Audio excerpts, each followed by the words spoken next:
Hey guys, let's slip quietly into a Victorian bedroom. The kind of room that looks sweet and prim in paintings lace, polished wood, everything orderly until you notice the shadows pooling in the corners. Imagine the lamp flame flickering, the bed sheets rustling, the strange mix of perfume, cold dust, and old wool hanging in the air. Somewhere, a clock ticks just a little too loudly, like it's keeping score of every secret ever kept in this room. You probably wouldn't survive the era's hygiene, to be honest, but you can absolutely survive the story. So before you get comfortable, take a moment to like the video and subscribe, but only if you genuinely enjoy what I do here. Tell me in the comments where you're listening from and what time it is where you are, because I love picturing all of you in your own bedrooms, scattered across the world. Now, dim the lights. Maybe turn on a fan for that soft background hum, and let's ease into tonight's journey together. The door clicks shut behind you. For a moment, you just stand there, letting your eyes adjust. At first, it feels cozy. A big wooden bed with tall posts dominates the room, draped in heavy curtains that trap warmth and whispers. A little coal fire glows in the grate on the wall. Floral wallpaper climbs upward in tidy vertical lines. Trying very hard to look innocent, you are in the middle-class heartland of the 19th century. When Queen Victoria sits on the throne and people talk endlessly about morality, respectability, and proper behavior. The funny thing is that so much of that proper behavior gets staged right here in a place where people also snore, sweat, drool, and occasionally hide things they really hope no one ever finds. Once you look closer, the furniture starts acting like it has a double life. That sturdy wooden washstand in the corner pretends to be just another respectable piece of decor, holding a gleaming jug and bowl. In reality, it's the bedroom's mini bathroom, where someone splashes icy water over their face in the morning and hopes that counts as being clean. The pretty tablecloth hides a chamber pot, so the person who sleeps here doesn't have to trek through the cold, dark house at night. If you ever thought your cluttered nightstand was embarrassing, imagine hosting a polite tea in the same room where your toilet sits politely under a frilly cover. You run your fingers along the wallpaper, noticing how the green leaves almost glow, even in low light. In some Victorian homes, that glow comes from pigments that contain arsenic, the same poison people use in murder mysteries. It looks pretty and deadly at the same time, which honestly describes a lot about this era's decorating choices. People start worrying that the wallpaper might actually be poisoning them when family members develop strange illnesses. Historians still argue whether most cases of arsenic wallpaper sickness are exaggerated panic or a genuine hidden killer seeping into lungs and skin. Either way, you suddenly feel a lot better about your slightly peeling, totally non-toxic paint at home. Your attention drifts to the wardrobe, its doors closed like a prim mouth, refusing to gossip. Inside hang long dresses, stiff with whalebone and starch, and maybe a gentleman's suit, brushed and ready for the morning commute through foggy city streets. The Victorians love the idea of separate spheres, with the home as a pure feminine sanctuary, and the public world seen as rough and masculine. That nice theory meets reality in this wardrobe, where sweat-stained corsets, patched stockings, and the faint smell of human effort cling to the fabric. It's the closet equivalent of someone who posts perfect aesthetic photos online, while their laundry explodes, just out of frame. When you finally tug open one of the lower drawers, you notice a smaller inner compartment, barely visible unless you're looking for it. Many Victorian pieces of furniture contain secret drawers meant for private letters, little sums of emergency money, or sentimental treasures. You picture a folded note, scented with cologne, tucked away where a curious sibling won't find it, or a tiny locket filled with a curl of hair from someone who is gone. Hair jewelry is surprisingly common, woven into bracelets or brooches and stored carefully in boxes beside the bed. It sounds creepy until you remember how many people today keep entire message threads and photos from exes on their phones, which is basically emotional hair jewelry with a better screen. You sit on the edge of the bed, feeling the mattress dip and creak beneath you. In many homes, this bed is the single most expensive object. The family owns a serious investment in wood, fabric, and craftsmanship. Those thick curtains around it are not just for romance. They help keep out drafts and eyes. If relatives, lodgers, or servants move in and out of the room during the day, the person lying down can at least pull the curtains and pretend they are alone. The illusion of privacy matters almost as much as the real thing in a culture obsessed with being seen as modest and proper in the glow of the fire. You notice a straight-backed chair placed near the bed, ready for someone to sit and undress slowly, unbuttoning layer after layer. It takes time to peel off all that fabric. Victorians talk a great deal about decency, so nightshirts and long cotton gowns help keep bare skin covered. Even in sleep, historians still argue whether bedrooms in this period are truly private spaces or more like semi-public zones that people cycle through for different tasks. A visiting relative might sleep on a folding cot at the foot of the bed. Children might be tucked into a trundle, and a servant could appear quietly with hot water, all while you try to pretend this is your peaceful sanctuary instead of rush hour in a very small space. You lean back on the quilt and feel the weight of all these performances pressed into the mattress. This room looks like a respectable little stage set, but every object carries layers of use and meaning that don't show at first glance. The bed is comfort and status. The washstand is cleanliness and embarrassment. The wallpaper is beauty and possible poison. It's a space that smiles politely while keeping a very straight face over what really happens here. You drift toward the window, pulled by the pale rectangle of light that cuts across the floorboards. The glass looks slightly wavy, like it has just woken up from a long nap. Early Victorian window glass is often hand-blown and not perfectly flat, so the world outside warps. A little faces stretching and shrinking as they pass. Anyone looking in gets a slightly distorted view of you, and honestly, that feels emotionally accurate for this entire century. Nothing is shown exactly as it is. The window is not naked. It wears layers, like a particularly modest onion. Closest to the glass hang thin net curtains, pale and sheer. They let in daylight, but blur details, so passers-by cannot easily see who is moving inside. You test it by standing close to the fabric, feeling it brush your face.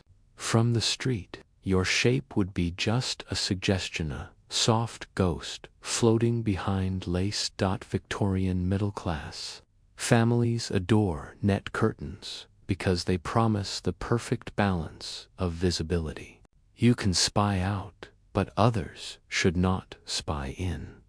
On top of that layer sit heavy outer drapes, thick with folds, and sometimes trimmed with tassels that look like they escaped from a carnival.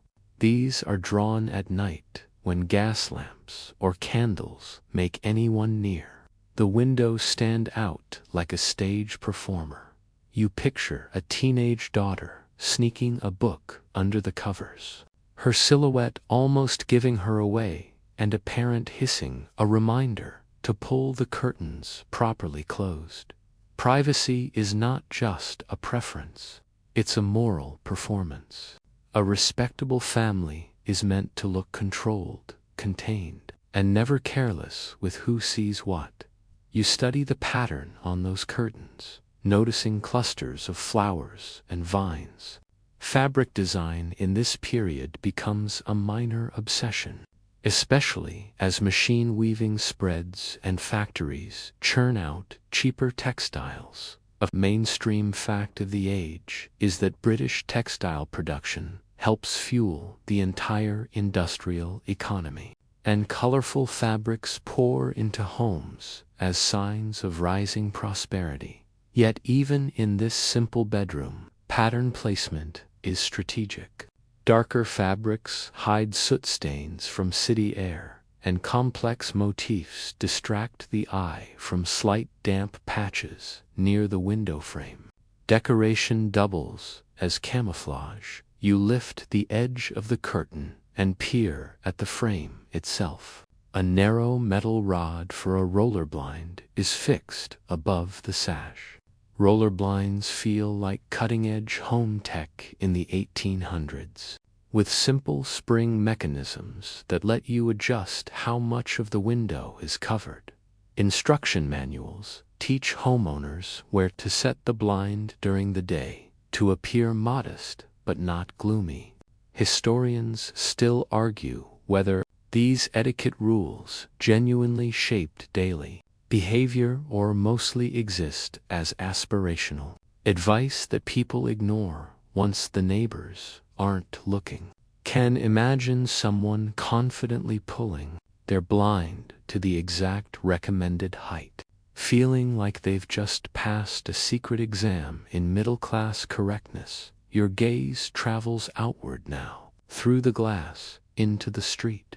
Windows across the way stare back at you, each one its own little theater. A bored clerk may lean on a sill, smoking and watching who comes and goes.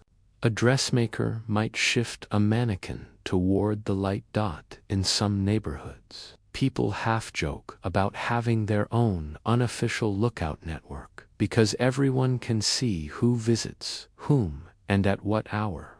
All of that knowledge filters silently right back into bedrooms like this one. Gossip thrives on angles of view, and windows provide perfect angles. For a moment, you picture a nosy neighbor using opera glasses at her upstairs window, supposedly to study birds, but really scanning for suspicious late-night arrivals down the street.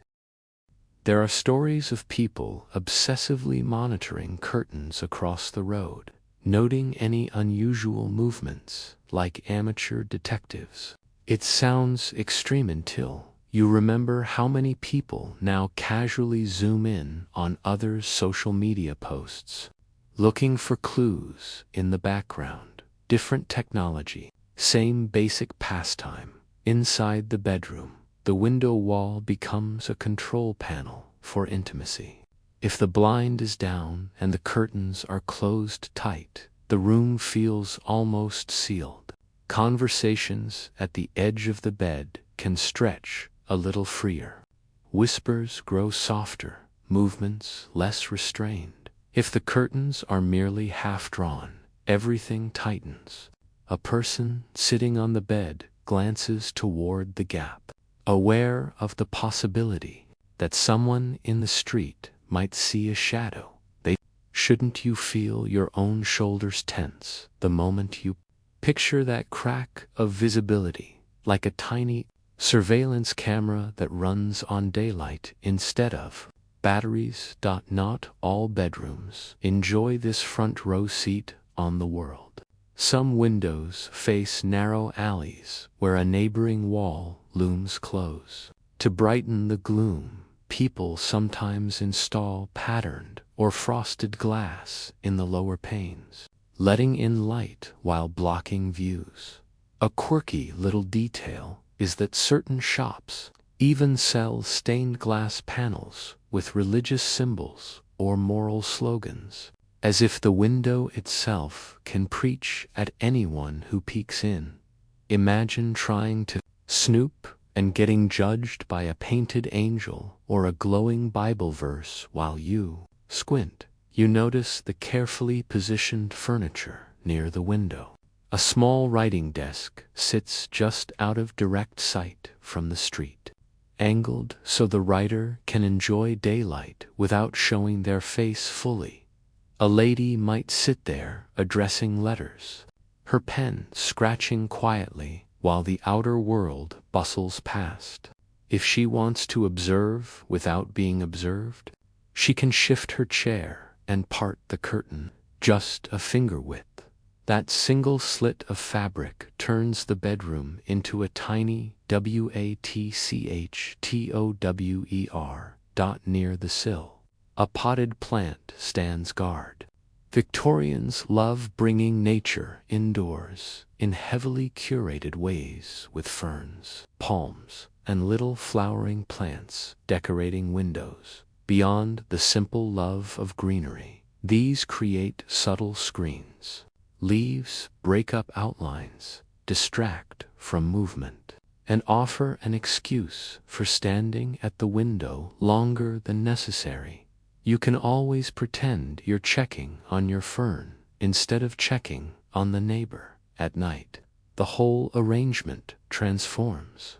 Gaslight or oil lamps cast strong shadows, exaggerating every shape into a sharp silhouette.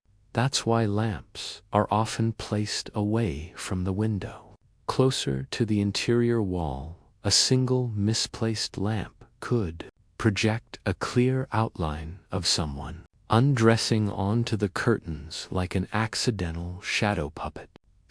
You picture an embarrassed householder quietly rearranging furniture.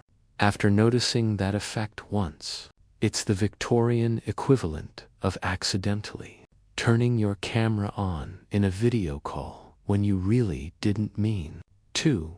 You step back to the center of the room and see how the fabrics surrounding the window connect with the rest of the textiles, bed hangings, curtain folds, chair covers, even the ruggle sharing a similar color story, creating a visual unity that looks calm, but also slightly suffocating.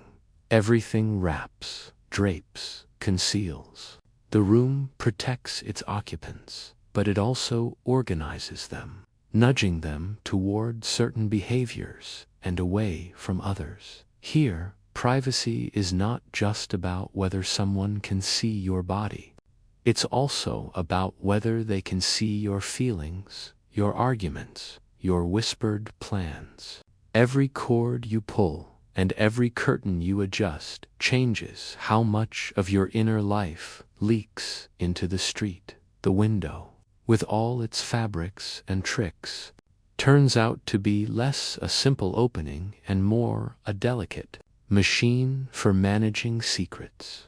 Let your gaze wander from the neat curtains and polished wood to the actual bed, the supposed star of this whole room. It suddenly feels smaller, like it's shrinking the longer you stare at it.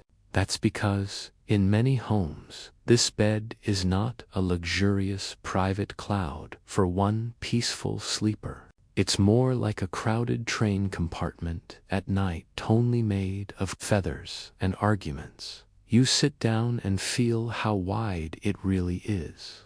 Then imagine two adults lying side by side, Not so bad. Now, add a toddler curling up sideways, a baby in a cradle pulled close, and maybe an older child tucked into a little trundle bed that slides underneath, like a secret drawer of extra human dot in poorer neighborhoods.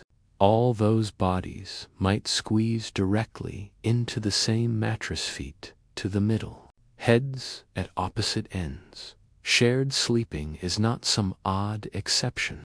It's a normal, everyday fact of life in many Victorian households, especially in industrial cities where rent eats a huge chunk of wages. You picture a narrow terrace house in a smoky town, with a family of 6 renting just 2 rooms. At night, those rooms transform into layered sleeping zones. Parents, smaller children, maybe even a grandparent, end up in one bed. Older kids share another. If the family is slightly better off, they might let a paying lodger use a corner mattress or the sofa. Taking in a lodger is a common survival strategy, and census records show just how many people live this stacked, intertwined way. The idea of a bedroom belonging to only one person feels like a luxury brand fantasy the moment you imagine all those people trying to fall asleep at once. The soundscape hits you. One person snores. Another coughs with a lingering chest infection. A child kicks in a dream. Someone mutters a prayer or rehearses tomorrow's grocery list under their breath. Privacy doesn't come from being physically alone. It comes from everyone pretending not to hear what they very clearly hear. You know that unspoken roommate rule where nobody comments on the weird noises at night. That unwritten code has been around for a very long time. You lie back and picture the softness beneath you, supported by ropes strung across the bed frame. In some older beds, those ropes still need tightening regularly, pulled until they're nice and firm. There's a popular story that the phrase "sleep tight" comes from those ropes being pulled tight, even though linguists like to argue over that one like it's the final round of a quiz show. Historians still debate whether that connection is real or just a charming myth invented much later. Either way, it's hard not to imagine an exasperated parent yanking on the ropes at the end of a long day, while kids already wriggle under the blankets, laughing when the mattress bounces. In more respectable middle-class homes, parents sometimes worry a lot about children seeing things they shouldn't, so they improvise solutions. A screen might be placed between the main bed and a child's cot, as if a thin panel of wood and fabric can filter out adult reality. Older boys might be moved to a small attic or back room, carrying their straw mattress up rickety stairs each night. Girls might share a bed in a connecting room, each trying to claim more than their fair share of quilt. You can practically hear the whispered negotiations over blanket territory. Lodgers add another layer of awkwardness. A young clerk renting a bed in the corner of a family room tries not to stare at the household's nightly routines. He turns his back while the mother undresses behind a screen, focuses on his worn copy of a novel, and pretends to be invisible. In some boarding houses, people even rent a particular bed by the night while working long shifts so different bodies rotate through the same sheets over the week. That mattress gets more social contact than some people on dating apps. Servants usually sleep close to their work. A maid might roll out a thin mattress in a tiny room off the kitchen, or share a cramped attic space with another servant In a small house without proper servant quarters, a maid might even curl up on a trundle bed in the same room as the family she serves. She hears every argument that leaks past supposedly polite voices, every late-night conversation about money, every muffled sob when a letter brings bad news for someone officially considered a background figure. She ends up with front-row seats to all the household drama. A quirky little detail appears in some homes. A small shelf mounted near the ceiling, just above the head of the bed. It holds nothing valuable, just a spare candle, a matchbox, or maybe a dried flower pressed between pages. It's out of reach, almost forgotten, yet always within sight when you're lying down. It's the kind of place where someone might hide a small truth they don't want to lose but can't bear to keep in plain view. Like a silent promise to themselves, to remember, to wait, to endure. And maybe that's the quietest secret of all, that in a room full of rules, rituals, and rigid surfaces, the smallest gestures hold the deepest rebellion. This bedroom isn't just a room. It's a vault of silence, a theater of restraint, a place where love, fear, and longing are folded into the linens and tucked beneath floorboards. You stand up slowly, the weight of all these lives pressing against your ribs. The air feels heavier now, thick with unsaid words and withheld touches, and as you turn toward the door, you realize you weren't just visiting this room, you were remembering it. Some accounts from the era describe how people sometimes shared a bed with near strangers purely out of necessity while traveling or boarding. Two women might be placed together in a guest bed at an inn to save costs, lying stiffly at first, arms folded tightly over their chests, eyes fixed on the ceiling. But then, inevitably, the darkness and stillness would coax out small confidences. By morning, they might know each other's worries far more intimately than their casual acquaintances back home.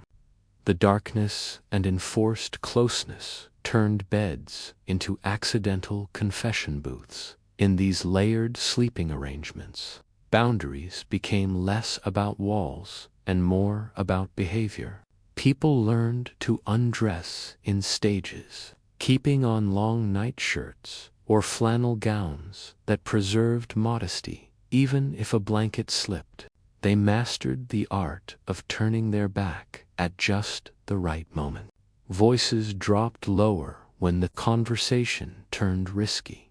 You could feel the tension between the strict moral rules everyone talked about in daylight and the physical reality of everyone's knees, elbows, and toes colliding under too few blankets. Historians still debate whether people in such crowded conditions genuinely internalized the centuries' strict codes of modesty or whether they mostly performed them in public while quietly adapting in private. One thing is clear though.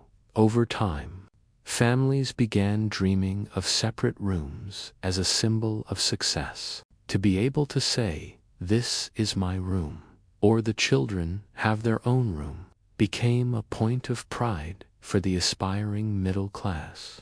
You can almost hear the humble brag in a casual remark about finally getting the boys out of the master bedroom. You let yourself imagine lying in this crowded bed, lined up like a row of human dominoes. If one person turned over, everyone shifted.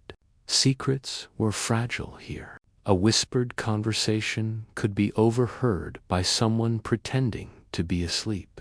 A hidden letter slipped under the mattress might be found when the sheets were shaken out in the morning. Nothing felt fully contained. The bedroom was not so much a private nest as a constantly negotiated shared space, stitched together by habit, politeness, and the daily need to survive. The mattress creaks as you breathe in the warm, slightly stale air, packed with other people's breath. Here, in the tangle of limbs and snores, the ideal of the solitary, peaceful sleeper simply did not fit. Instead, rest was something you carved out in the middle of a crowd, hoping your dreams stayed yours even when the bed did not. You notice a narrow door beside the big wardrobe, easy to miss if you aren't paying attention. It looks almost like part of the wall, painted in the same color, with a small plain handle instead of a polished knob. When you ease it open in your mind, a cooler draft brushes your skin, carrying dust and the faint smell of coal.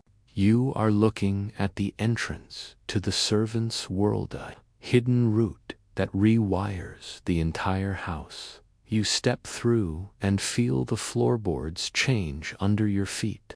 The carpet stops abruptly, replaced by bare wood scuffed with years of hurried steps. The light dims, and the hallway narrows until you feel like the walls might close in if you breathe too deeply. This is not the path meant for visitors. This is the route for people who are supposed to get everything done without being properly seen. Stairs curl downward in a tight spiral, built as cheaply and compactly as possible. Some large Victorian houses have entire networks of back staircases like this, connecting bedrooms, kitchens, sculptures, and side entrances. A mainstream historical fact is that wealthier, middle, and upper-class homes often used this layout to maintain a clear line between the family's polished front stage and the servants' busy backstage. Guests moved through wide hallways with framed paintings. Servants spiraled up and down these steep steps with trays, coal, scuttles, and linens. You test one step with your weight and feel how it flexes. The wood remembers every foot that has trotted over it in the dark hours of early morning. Servants typically rose before the family, sometimes at 5 or 6 in the morning, to light fires and prepare hot water. They slept silently along these back routes, trying not to wake their employers until everything looked magically ready. Breakfast appeared. The room felt warm, the bed was made, and the mess of the previous night had vanished. The illusion of effortlessness rode on very tired ankles along the wall. You notice a strange metal contraption, a row of little levers and wires leading up to the main part of the house. Many homes in the later 19th century installed bell systems with pull cords in bedrooms that rang bells in the servants' quarters or the kitchen. Each bell had a label, perhaps master bedroom or nursery. A servant heard the ring, glanced at the trembling metal, and knew exactly which corridor to slip down. It was like having a vintage notification system, except you couldn't mute it, and your boss controlled the volume. There is a quirky detail found in stories from the time. Sometimes bells rang with no one pulling the cord, thanks to drafts, loose wires, or mice meddling where they shouldn't. Servants occasionally blamed these phantom rings on ghosts or bad luck, while skeptics blamed shoddy handiwork. Historians still debate whether the tales of haunted bellboards reflected genuine belief in spirits or were playful exaggerations shared among staff who needed something to joke about during long shifts. Either way, you can imagine the annoyance of trudging up 3 flights of stairs for a summons that turned out to be nothing. You make your way back up toward the bedroom level, hearing soft footsteps in your imagination. A housemaid climbs ahead of you. balancing a jug of hot water in one hand and a bundle of clean towels in the other. Her shoes barely make a sound. She has been trained, formally or informally, to move quietly and efficiently. Her job is to appear suddenly when needed and to vanish as soon as possible. Any sign of clumsiness, any dropped tray, or overheard sigh risked a sharp reprimand, or even dismissal. Inside the bedroom, the traces of her work are everywhere, even if her presence is not. The bed is smoothed so tightly you could bounce a coin off it. The grate is swept, and the ashes are gone. Clothes are brushed and laid out carefully. It's easy, from the vantage point of the pillow, to imagine that the room simply arranges itself overnight. Yet the servant knows who tossed and turned, who came to bed late, who spilled something on the floor and tried to hide it under the rug. The fabric of privacy here is thinner than it looks. You picture a valet or lady's maid entering at the ring of a bell, moving through that narrow back door as if emerging from a secret passage. They assist with dressing and undressing, handling shirt studs, corset laces, and hairpins with practiced fingers. Their role places them close to the most intimate routines of the household. They see scars, bruises, nervous habits. They hear muttered complaints about spouses, money, or relatives. The official hierarchy places them below the family, but the flow of information tilts the other way. Along these cramped corridors, gossip travels almost as quickly as footsteps. A cook hears from the housemaid that someone spent a restless night. A footman notices a guest leaving a bedroom a bit too early in the morning. The butler registers who orders hot milk late at night or brandy after everyone else has supposedly gone to sleep. Over time, servants can map the emotional climate of the house far more accurately than anyone reading polite letters or looking at posed family portraits. Sometimes that knowledge becomes quiet power. A servant with a long memory might gently remind an employer of past generosity, nudging for a better reference or a small raise. More rarely, secrets can slip outside the house entirely, feeding local rumors. Newspapers, occasionally, publish scandals that clearly originate from someone who saw more than they were meant to. You can almost feel the shiver that runs through respectable households when they realize how much of their supposedly private life relies on the discretion of people paid modest wages. You look again at that small hidden door by the wardrobe and see it, not just as wood and hinges, but as a symbol. It represents a one-way expectation. The family can move through the front of the house, mostly ignoring these back routes. Servants move along both worlds, stitching them together with their labor and presence. Their footsteps trace invisible lines across the floor plan, linking kitchen to bedroom, laundry room to wardrobe, and hallway to bedside. Without those lines, everything stalls in your mind. You step back out into the bedroom, letting the secret door close softly behind you. The silence in the room feels heavier now that you know how much movement flows just beyond the wall. That quiet is not empty at all. It is packed with other people's effort, footsteps, and knowledge carefully kept out of sight, so that whoever sleeps in this bed can pretend they are completely alone. Let your eyes settle on the corner of the room that tries very hard to look politely uninteresting. A small wooden stand, a quiet folding screen, a chair with an unusually solid seat.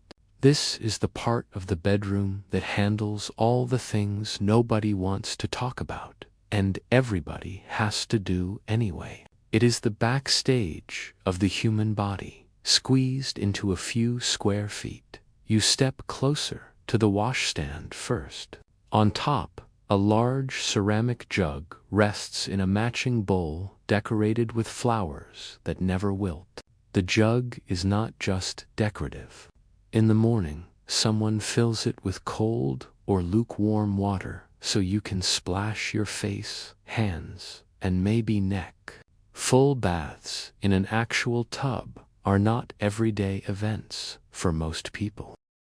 A mainstream historical fact is that many Victorians rely on partial washing at a basin rather than frequent full immersion, especially in houses without proper plumbed bathrooms.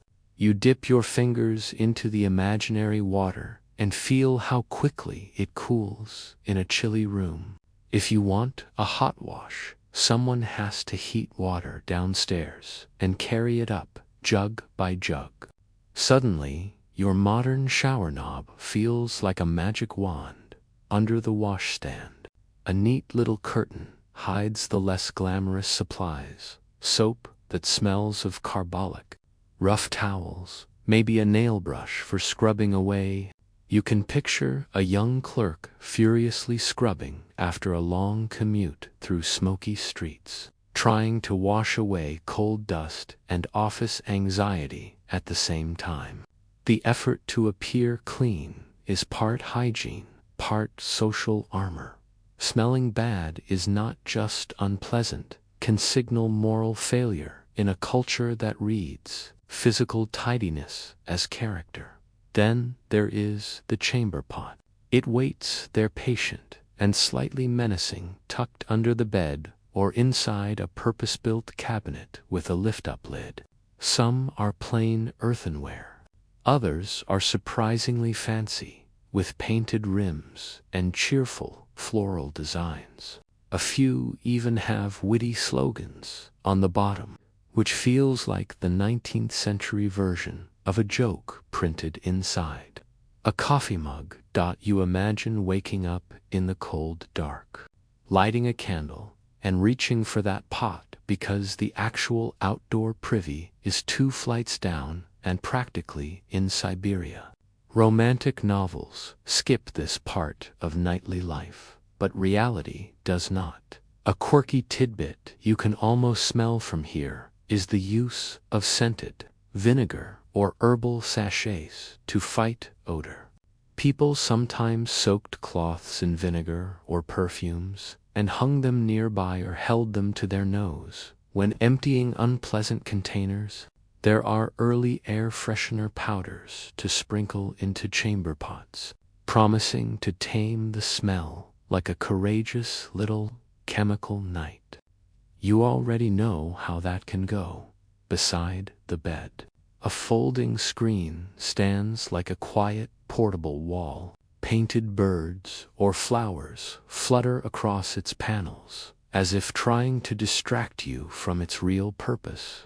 When someone needs privacy to wash, change, or relieve themselves, the screen swings into position.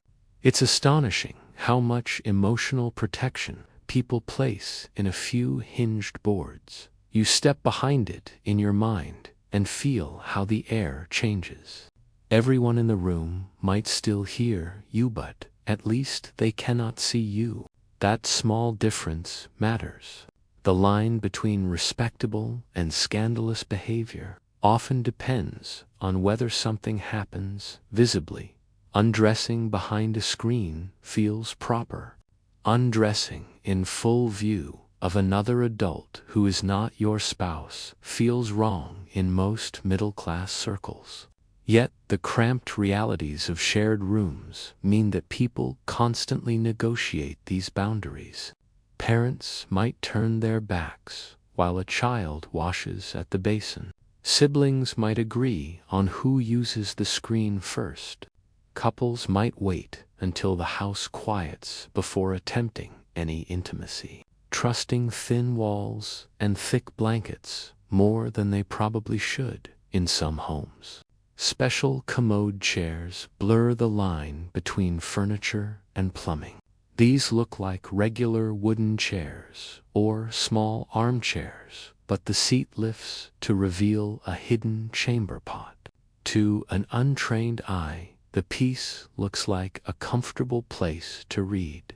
To someone who knows, it's also the emergency toilet. Historians still debate whether such disguised furniture reflects a genuine obsession with hiding bodily functions, simply practical design in crowded spaces where every object needs two jobs.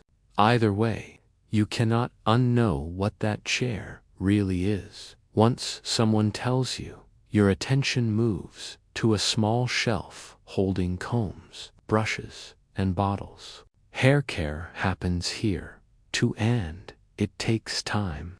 Women might sit patiently while their hair is brushed out, the strokes counted in slow, soothing rhythm. Men might oil their mustaches or beards in front of a mirror propped awkwardly on the wall. Hair is not just vanity. People keep locks of it from loved ones, especially after death, twisting it into rings or brooches that live in boxes beside the bed. It turns the bedroom into a quiet museum of the body, with tiny relics preserved in drawers. Smell is a constant theme in this corner. Coal smoke drifts in from the street. Sweat, perfume, damp wool, soap, chamber pots, and sometimes sickness all mingle in the air. Windows are opened when possible, but cold weather and pollution make that a trade-off. Scented handkerchiefs, cologne, and floral waters try to overwrite more basic human smells. Deodorant, as you know it, does not widely exist. People rely on washing key areas frequently and changing linen when they can afford the time and fuel. You can almost hear the sigh of relief when a fresh sheet goes onto the bed.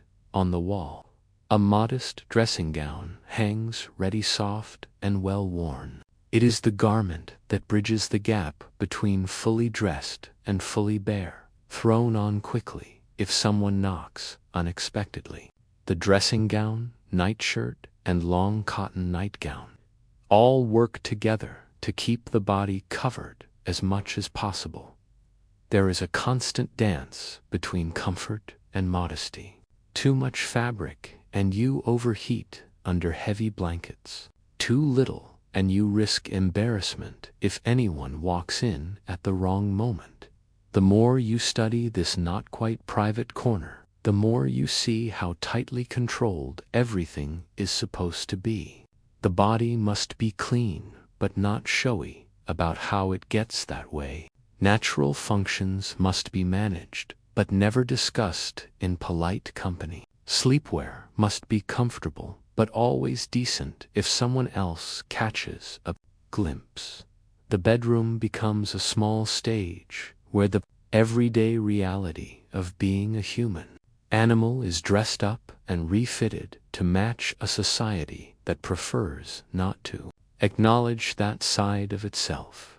You stand between the washstand and the screen, feeling the strange mix of embarrassment and practicality that fills this space. It is the unglamorous core of the room, the spot where bodies remind everyone that they are real, needy, and sometimes inconvenient. In this little cluster of jug, basin, pot, and curtain, the polished ideals of the era meet the awkward truth of what it takes to live inside a body at all. Night settles like extra fabric, thick and slow, and the bedroom sinks into the kind of quiet that makes every tiny sound feel suspiciously loud. The fire in the grate turns from bright orange to dull red. The lamplight softens, and the heavy quilt on the bed feels less like bedding and more like a padded lid. Somewhere in the house, a clock strikes in. You are officially in the part of the evening. Respectable people do not describe in detail. You slide under that quilt in your imagination and feel how weighty it is. Victorian bedding can be seriously dense, with layers of blankets, counterpanes, and sometimes eiderdown. The fabric presses you into the mattress, traps warmth, and narrows the world to the space between two pillows. If you share this bed with a spouse, the quilt becomes a shared roof that both shelters and traps you together. Moral rules may hang on the walls like framed prints, but under here there is only body heat, breath, and awkward eye contact. Respectable culture in this era likes to pretend that desire is tidy, modest, and mostly under control. A mainstream historical fact is that middle-class advice manuals often portray marital intimacy as a solemn duty rather than a pleasure something, ideally directed toward having children and then politely retired. Wives are framed as naturally more modest and passive, husbands as the ones with troublesome urges that must be reined in by religion and self-discipline. It is a very flattering view of femininity. You ignore the parts where women are told to endure rather than enjoy. You imagine lying there, listening to the subtle signals, a shift of weight on the mattress, a cough that is not really about the throat, a hand reaching across the shared sheet. There is no Netflix to pretend to watch, no phone to scroll through as a shield. Conversation, silence, or feigned sleep are the only tools. Many couples develop their own unspoken codes for when intimacy is welcome and when it is absolutely not happening. It is the wordless Victorian version of not tonight texts. At the same time, there is an entire industry of medical advice insisting that too much sexual activity drains vital energy. Some doctors warn men that frequent sex will weaken their nerves and threaten their professional success. Others claim that women are naturally passionless and should be protected from male excess. Historians still debate whether these warnings reflect the average bedroom reality or mostly represent anxious middle-class fantasy, written by a handful of highly stressed men with access to printing presses. Whatever the truth, you can feel how moral fear seeps into the physical space, turning the bed into a measuring device for self-control. A quirkier detail lurks in pamphlets about solitary Visti, alarm term for masturbation. Parents are told to watch their children at night, to check bedding for suspicious stains, to make sure hands stay demurely outside the covers. In some more extreme cases, special bedclothes or devices are marketed to prevent improper touching during sleep. You can find references to mittens sewn onto nightshirts or contraptions designed to make certain movements impossible. It is like inventing the most uncomfortable security system for something that really just needs a calm conversation and better science. You lie perfectly still under the imaginary quilt and feel the pressure of expectation. For married women, intimacy can come with fear of pregnancy attached like a shadow. Reliable contraception is limited. Condoms exists, sometimes called French letters, made from animal gut and sold quietly through certain shops. But many couples rely on withdrawal or counting days. Miscalculations turn into cradles. In a society where large families are common and childbirth is risky, a quiet moment of touch can carry the weight of life-changing consequence. There is also the legal structure wrapped around this bed. Under the doctrine of coverture, A married woman in British law is effectively absorbed into her husband's legal identity in many respects. Her ability to refuse him sexually is not recognized as a right for much of this period. The concept of marital rape as a crime is not firmly established in law until later changes. You feel how that reality presses into the mattress springs, making the space between two pillows not just emotional, but legal terrain. Yet, desire does not always read the etiquette manuals. Couples fall genuinely in love, flirt, tease, and cherish the privacy of the bed as their one place to drop daytime masks. A hand on a shoulder can feel intimate in a way that no public gesture ever can. Some partners discover genuine pleasure and mutual tenderness, turning the heavy quilt into a kind of soft fortress against the world. Others feel trapped, counting ceiling cracks while their thoughts wander far away, beyond marriage. Entire worlds of forbidden desire breathe quietly in the dark. Servants might harbor crushes on employers or on each other, lying awake in their own narrow beds and replaying glances from earlier in the day. Same-sex attraction exists here, too, although it has to move in coded forms, from lingering looks to letters that strangers might read as intense friendship. Historians still argue whether shared beds between friends of the same sex are mostly practical arrangements, or sometimes double as safe spaces for hidden relationships that rarely leave written evidence. The lack of direct confessions turns every whispered story into a puzzle. In cities, the discreet knock of sex workers at night is part of the urban soundtrack. Brothels, backrooms, and rented chambers orbit around more respectable bedrooms like a shadow economy. Official sermons condemn them, yet demand stays high.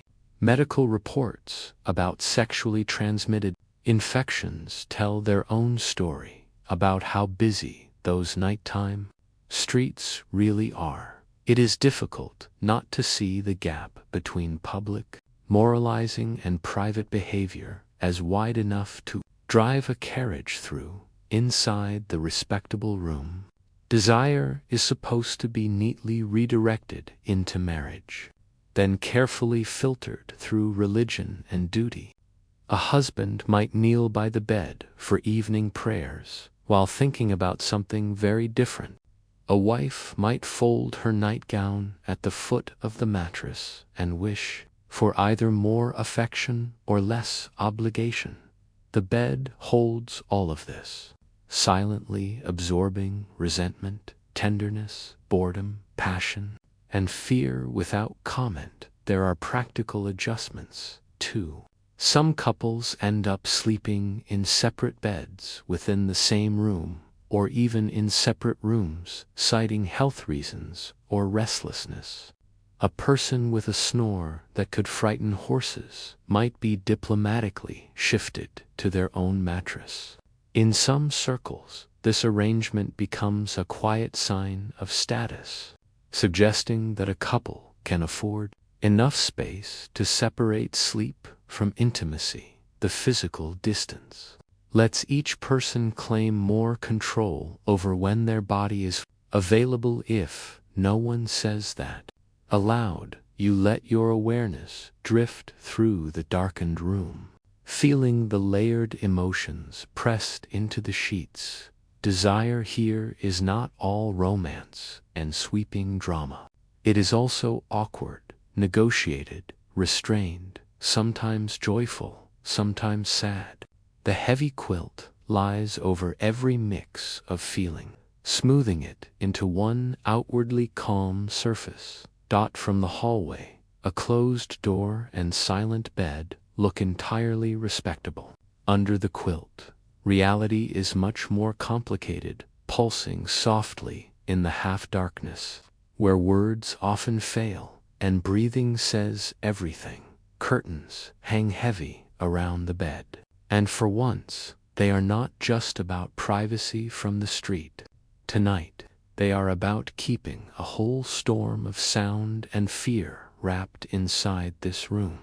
You picture the fabric half-drawn, a blanket pinned across part of the window, maybe even a shawl thrown over a crack in the door. The house tries to muffle what is happening, even though everyone knows exactly what it is. On the bed, or on a hastily protected mattress laid across it, to see a woman gripping the sheets so hard her knuckles pale. Sweat darkens her hairline. Her nightgown is bunched around her waist. The ordinary bedroom objects look strangely out of place. The washstand is crowded now with extra cloths and bowls. The chair holds folded towels instead of clothes. This is not a romantic setting.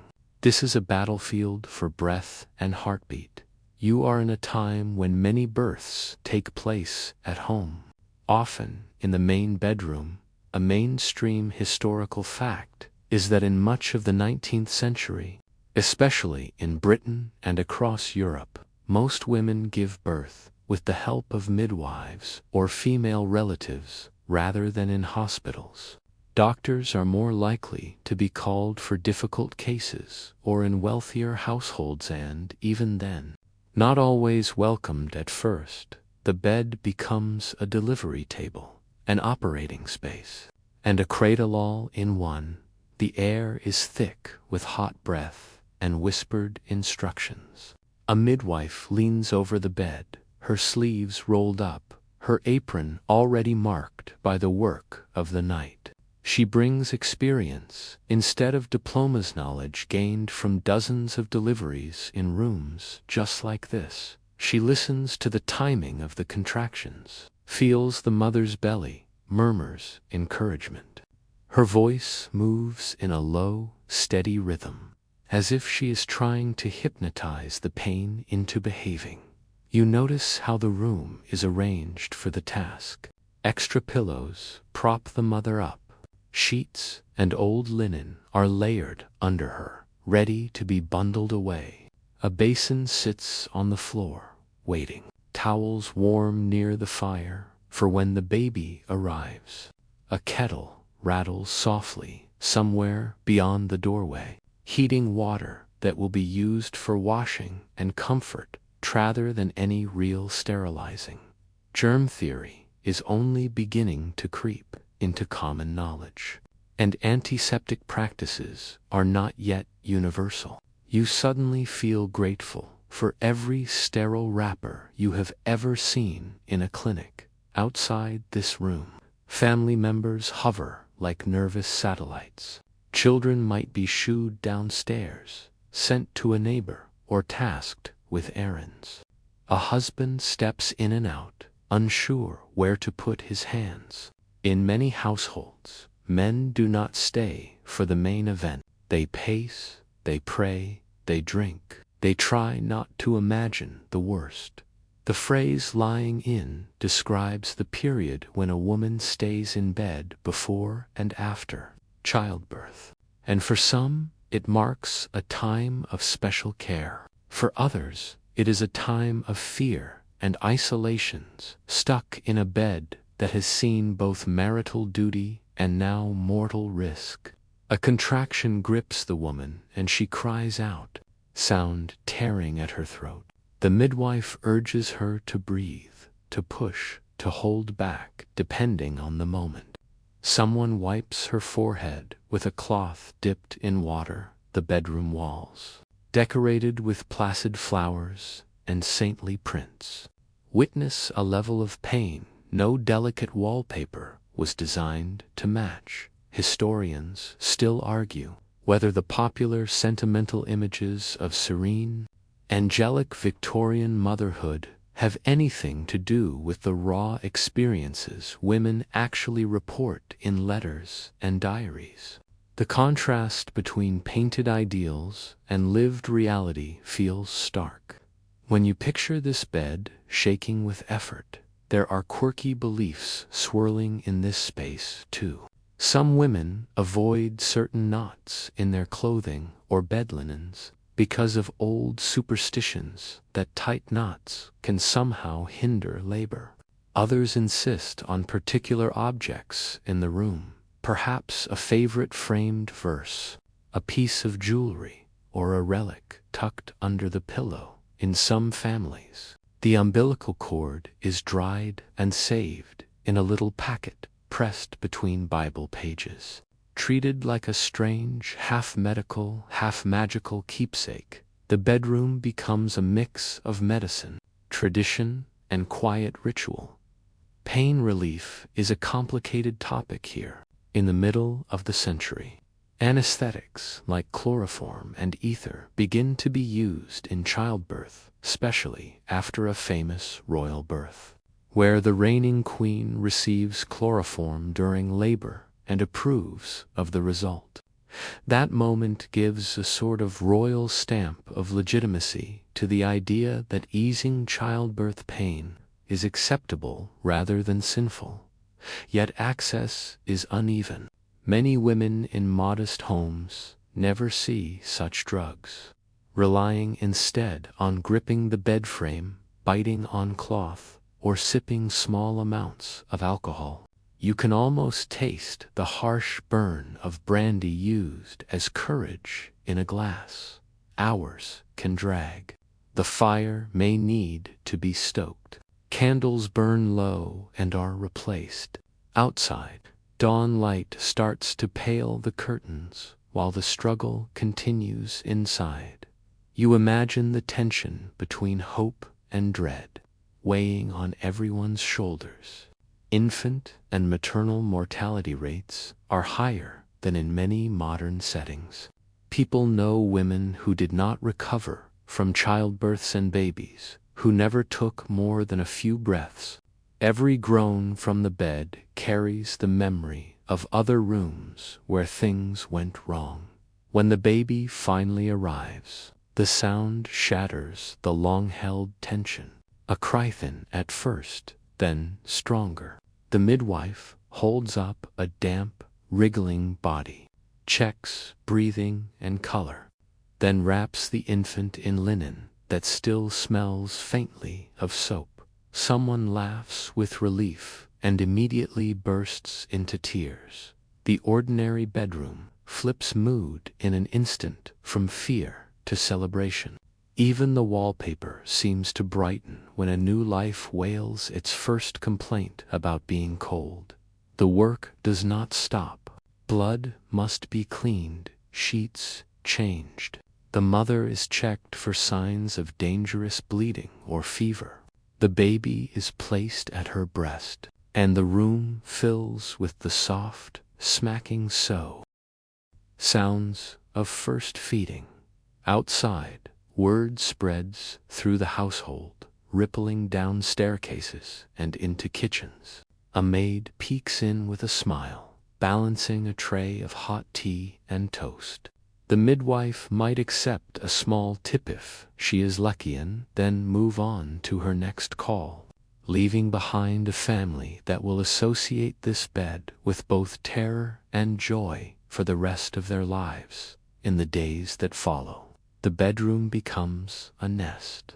Friends and relatives visit quietly, bringing broth, gifts, and unsolicited advice. Curtains are kept half-drawn to protect the mother and infant from drafts and prying eyes. Some women cherish this time as a precious pause from their usual duties, wrapped up with the baby in a soft little world of their own.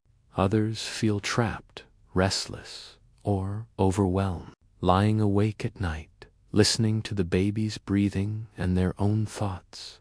You stand in this room of echoes, hearing the cries that have been smothered into pillows and the lullabies that have tried to comfort them. The same bed that hosts sleep and desire is also the setting for the starkest thresholds of life, where someone moves from not existing to existing in the space of a breath. The bedroom walls absorb it all, quietly holding the memory of every handhold, every panicked whisper, every sigh of relief when both mother and child make it through the night. The room feels quieter tonight, but not in the peaceful, sleepy way. It is the careful, tiptoeing kind of quiet, the kind you get when everyone is afraid of bumping into reality. The fire is kept low, the curtains pulled just enough to soften the light. The bed that once handled routine sleep and awkward romance now carries a different kind of weight. You are not here to lie in it. You are here to sit beside it. A figure lies propped against pillows, breath shallow, skin stretched thin. Their cheeks flush with a strange, rosy brightness. That does not look healthy. Recognize the telltale look from countless Victorian descriptions. Tuberculosis is the great headline. Illness of the age, the slow thief in the lungs. A mainstream historical fact is that in the 19th century, tuberculosis is one of the leading causes of death across Europe and Britain, cutting through cities and countryside alike. It is so common that people refer to it casually as consumption. If the body is gradually being eaten from the inside, you listen to the cough that breaks the silence. Every few moments, harsh and rattling, sometimes dotted with flecks of blood on a handkerchief. That handkerchief is folded quickly, almost politely, and slid beneath the pillow or into a small box. No one wants the children to see the stains. Respectable households hide bodily fluids the way some people now hide their browser history. Everyone knows something is wrong. They pretend not to see the most frightening evidence. Furniture rearranges itself for this new reality. The bed is pulled closer to the fire. A little table appears beside it, crowded with bottles and spoons, cups and folded cloths. A glass thermometer glints, still relatively new in everyday medical use, promising numbers where once there were only guesses about feverish or not too bad. A stethoscope might hang from the doctor's neck, a simple instrument that lets him listen to the rattle of damaged lungs. Science creeps into the room on small feet. Alongside it comes a parade of doubtful remedies. Patent medicine bottles line up like tiny salesmen, each promising miraculous cures with names involving words like elixir, cordial, or balm. You read the labels in your imagination and see reassuring phrases about strengthening the nerves or restoring vitality.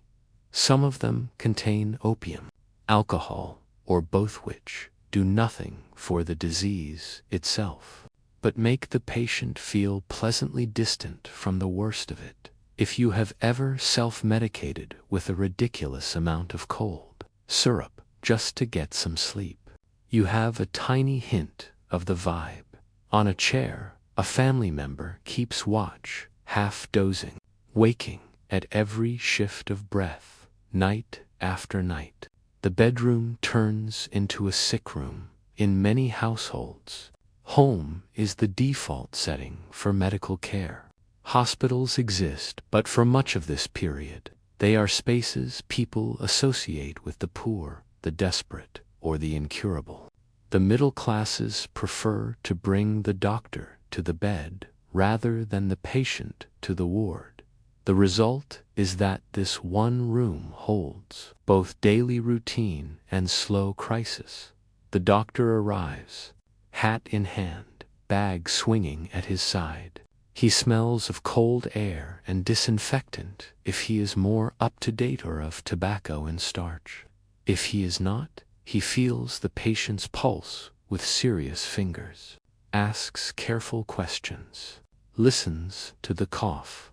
His pronouncements land like small stones in the heart. Must rest. Must eat nourishing food. Must get fresh air. As if fresh air were easy to find in a soot-filled city. You can almost hear the unspoken part. There is only so much he can do. Historians still argue whether families in this period genuinely believe in the more romantic image, tuberculosis with its pale, artistic sufferers and soulful eyesore, if that idea mostly belongs to novels and poetry rather than ordinary reality. Here, in this room, it feels decidedly unromantic. There is too much sweat, too many damp cloths, too much waiting for the next breath to pretend this is some delicate, poetic fading around the patient. The room collects small ritual objects. A Bible lies open on the bedside table, its pages worn at certain comforting passages. A little bottle of holy water or a cherished talisman might sit quietly nearby. Candles are ready for night. Prayers are just to light the room if the lamp smokes. A visitor might bring flowers, which wilt quickly in the closeness, leaving behind petals like tiny crumpled echoes of the person in the bed. When death feels close, someone might speak of opening a window at the final moment to let the soul escape. Even in winter, the sash is sometimes cracked open once the last breath is taken. Fresh air rushes in, cold and almost rude, but also strangely cleansing. There are also stories of clocks being stopped at the exact moment of death, the hands freezing as a sort of timestamp on the wall. It turns the bedroom into a clock case, storing one particular minute forever. If the end comes, it often happens at night or in the blurry edge of dawn. Breath grows shallower. The hand you imagine yourself holding grows cooler. Words grow slurred or fall away entirely. People lean close, hungry for last words, hoping for something profound, forgiving, or at least memorable. Not everyone gets to obligingly produce a perfect closing line. Sometimes the last words are practically asking someone to pay the butcher or complaining about a draft. Often there is only a final exhale and the silence after it. The moment after death is strangely busy. Eyes are closed by gentle fingers. The body is washed, dressed in clean nightclothes or a special garment, and laid out neatly in many Victorian homes. The bedroom becomes the place where the dead person is displayed for viewing by family and friends. The bed that once creaked with life now serves as a temporary resting place, covered in white cloths and surrounded by flowers that try and mostly fail to overwhelm the colder smells. Photographers, especially later in the century, sometimes enter this same room with their equipment to take post-mortem portraits. The deceased is propped carefully, sometimes arranged as if asleep, sometimes positioned with surviving family members. To modern eyes, that can feel morbid. To people, then, it can be one of the few images they ever have of a loved one, a last chance to capture a face before it disappears into the haze of memory. The bedroom thus doubles as an impromptu studio of endings. Family members file in and out, each carrying their own mix of grief, relief, exhaustion, and shock. Children peer around skirts and coattails, trying to make sense of what they are allowed to see and what they are told only in whispers. The space smells of beeswax, flowers, and the faint mineral scent of extinguished life.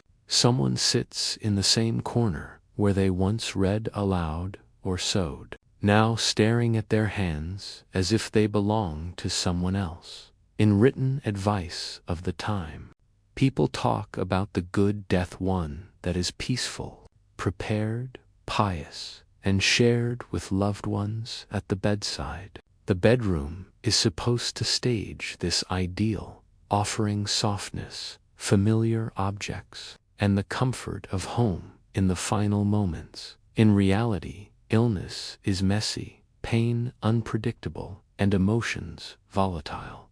You can feel how hard this room works to turn raw biological shutdown into something meaningful and bearable. How much weight gets piled onto wallpaper and quilts that were never designed for philosophical heavy lifting.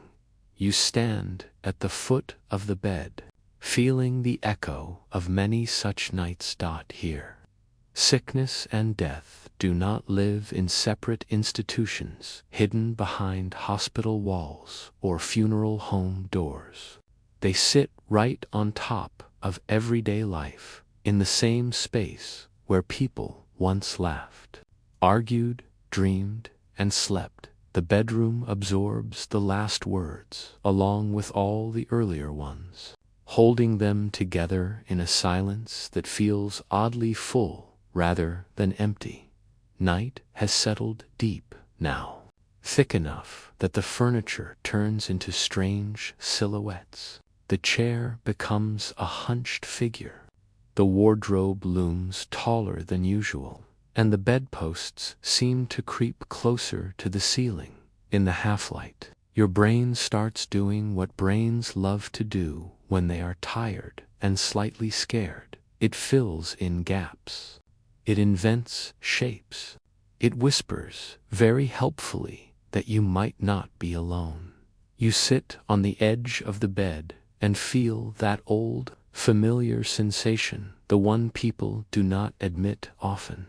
But almost everyone knows, the sense that something might be watching from the corner. The Victorians have an entire vocabulary for that feeling. They talk about visitations, presences, spirits, shades, and messages from beyond. In an age full of death, illness, and sudden loss, the idea that someone might step briefly back through the veil to say hello feels less like horror and more like comfort. A mainstream historical fact is that spiritualism becomes remarkably popular in the 19th century. Seances, table turning, and spirit rappings are not fringe hobbies limited to a few eccentrics. Middle-class households embrace them, especially from the mid-century onward. Parlor gatherings, where participants sit around small tables, place their fingers lightly on the surface, and wait for taps or movements that might spell out messages from the dead. You can almost hear the creak of wood and the intake of breath when the table actually lifts a few centimeters, regardless of whether the reason is ghosts or overexcited muscles. The bedroom, quieter and more intimate than the parlor, often becomes a private zone for quieter spiritual encounters. A woman might keep a small notebook by her pillow to record dreams, convinced that her departed child or spouse visits in sleep with advice or warnings. Dreams are not just random mental noise here. They are potential telegrams from another realm. You imagine waking in the gray light of dawn, heart pounding from a vivid dream, and reaching for that notebook to capture every detail before it melts away.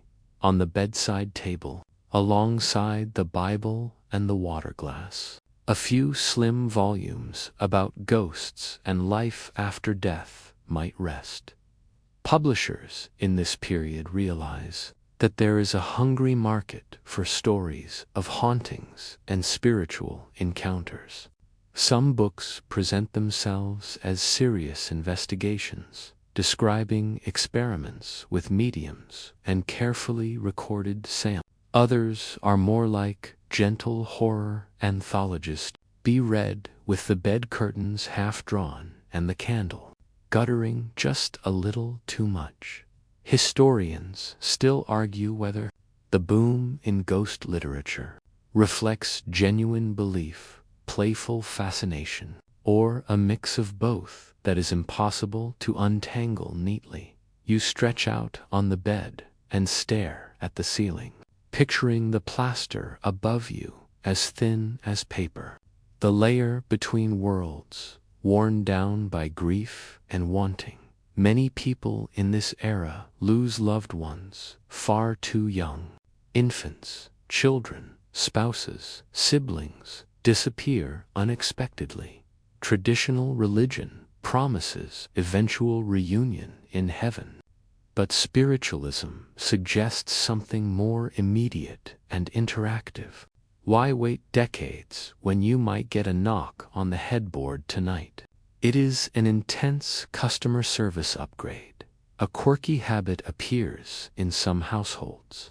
People keep small collections of ghost stories or experiences in family notebooks, much like dream journals. An aunt records the time she saw a figure at the foot of her bed just after her brother died abroad. A cousin writes about the sound of footsteps on the landing when everyone else was asleep. These accounts rarely read like thrilling fiction. They are quiet, insistent, matter-of-fact. The writers sound like they are describing whether or not monsters. That calm tone somehow makes the stories more unsettling. Science does not stay out of this realm either. Investigators, clergymen, and curious amateurs form societies that try to test spiritual claims. Experiments involve sitting in darkened rooms, holding hands, and noting every sound. They check for hidden wires, trick tables, and enthusiastic charlatans at the same time. Others propose that many ghostly encounters arise from natural causes, bad air, flickering gaslights, and the strange effects of sleep paralysis might all contribute. You can feel the tug of two explanations in the room. One that says spirit, one that says nervous system. Imagine lying there in the small hours, frozen, unable to move, convinced that a weight presses on your chest and a presence lurks near the bed. You might be experiencing sleep paralysis, condition known long before anyone gives it a clinical name. Accounts of night terrors, demons sitting on chests, and suffocating phantoms go back centuries. And they continue into this era with fresh details. Some people describe seeing deceased relatives in these moments. Others describe formless shadows. Either way, the bedroom becomes the main stage for those encounters. No one talks about the nervous system. They talk about spirits and omens. Some Victorians try to systematize their experiences. They write down the time, the weather, what they ate before bidas, if charting an experiment, if a grandfather clock starts at odd hours, or bed curtains stir without a visible draft. Someone notes it. The effort to treat ghosts like measurable phenomena is oddly charming. It is as if the house itself is being studied through its creaks and sighs. You might recognize this impulse if you have ever gone down an online rabbit hole, trying to explain a weird noise your own home makes at 3 o'clock. A.M. Not all bedrooms are solemn. Childish pranks, creaking furniture, or pets knocking things over in the night can all feed the family.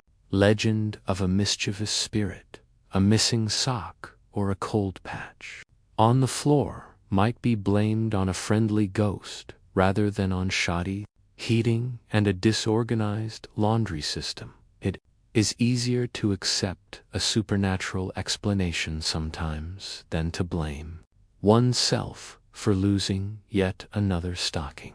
The emotional logic of these ghostly visitors is clear. A woman who has lost a baby might see a small figure at the end of her bed and feel less alone. A widower might sense his wife's perfume in the night and talk quietly into the darkness as if she sits in her usual chair. These encounters may be grief playing out in sensory form, but that does not make them meaningless. They are part of how people cope, how they stitch unbearable loss into the fabric of daily life. Skepticism thrives alongside belief. Jokes about gullible seance-goers circulate in newspapers. Cartoonists draw mediums faking spirit hands with their feet under the table. Friends tease one another about being scared of the dark. Yet even the skeptics sometimes find themselves pausing on the bedroom threshold, listening a little too hard when the floorboards creak. You do not have to believe in ghosts fully to feel the way night alters a familiar space. You lie back, pull the imaginary quilt up to your chin, and listen. The house settles. A branch taps the window. Pipes or chimney flues emit hollow sighs. Somewhere, a neighbor coughs in their own bed, in a time without constant electric glow. Darkness is thicker and silence has edges. Small sounds feel bigger. The brain, always eager for meaning, shapes those sounds into footsteps, whispers, or the gentle swish of a skirt that no one is actually wearing. Here, in this dim room, the boundary between memory and presence feels thin. Ghosts are not always flickering figures in white. Sometimes they are simply the strong feeling that someone you love is still sitting in that familiar chair, or that if you glance quickly enough at the doorway, you might catch them one last time. Whether those moments are spiritual encounters or intricate tricks of the mind, they are real to the person who feels them. The bedroom holds those experiences close, keeping them with the dreams and the tears pressed into the pillow. Quiet as breath, the house has gone to bed, but the night has not.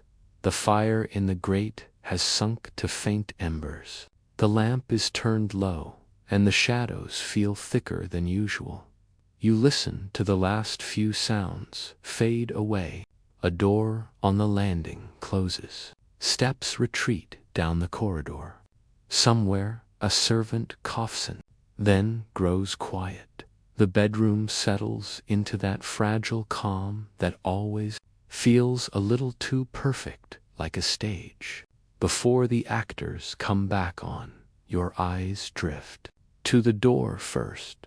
The lock looks small, almost shy a simple keyhole in polished brass. Not every bedroom gets a lock like this. In many rented lodgings, landlords avoid giving tenants keys for interior doors, worried about secret visitors and damage to property. Families sometimes hesitate to, especially in more controlling households where privacy is treated like a suspicious hobby. When a lock is present, it becomes a quiet symbol of trust or defiance depending on who chose it and who uses it. On the bedside table, a key rests, looped on a ribbon or chain. It looks harmless. It is not. That tiny piece of metal decides who enters, when they enter, and what they might catch sight of. You imagine fingers closing around it in the dark, moving slowly so that the mattress does not creak. A twist of the wrist, a soft click, and the door is no longer just wood. It is a barrier between reputation and ruin. You notice another kind of lock across the room in the front of a writing box. Perched on a small table, writing boxes or portable desks are popular pieces of kit, especially among the literate middle classes.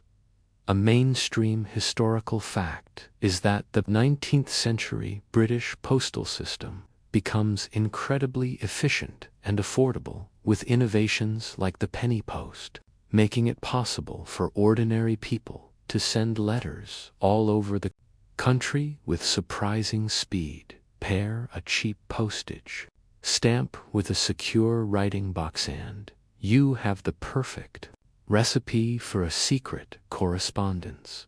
You imagine opening that box.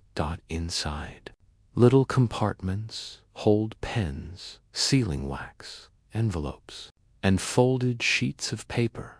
Some of those sheets are innocent, others are anything but lovers. Write to each other with a level of emotional intensity that would make a modern group chat blush. They riff on novels, quote poetry, and weave long sentences around short, dangerous feelings. Each letter sits there fragile and explosive at the same time, like emotional gunpowder wrapped in pretty stationery. Seals matter. You picture the drip of hot wax onto the envelope, the ring or stamp pressed into it while the wax is still soft. The color and design can carry hidden meanings. A certain signet ring, a particular shade of red. The deliberate choice between fancy crest or plain blob can signal how boldly someone wants to claim authorship. A clever quirk shows up here. Some people deliberately misdirect their letters, sending them under assumed names to post offices where the recipient can collect them in person. It is an early version of using an alternate accountantly, with far more walking involved. You can almost feel the tension in the air when footsteps pass along the hallway. Outside, perhaps it is a parent approaching, or a spouse or a landlady, with her ears sharpened by years of practice in a time when social status and moral reputation are tightly linked.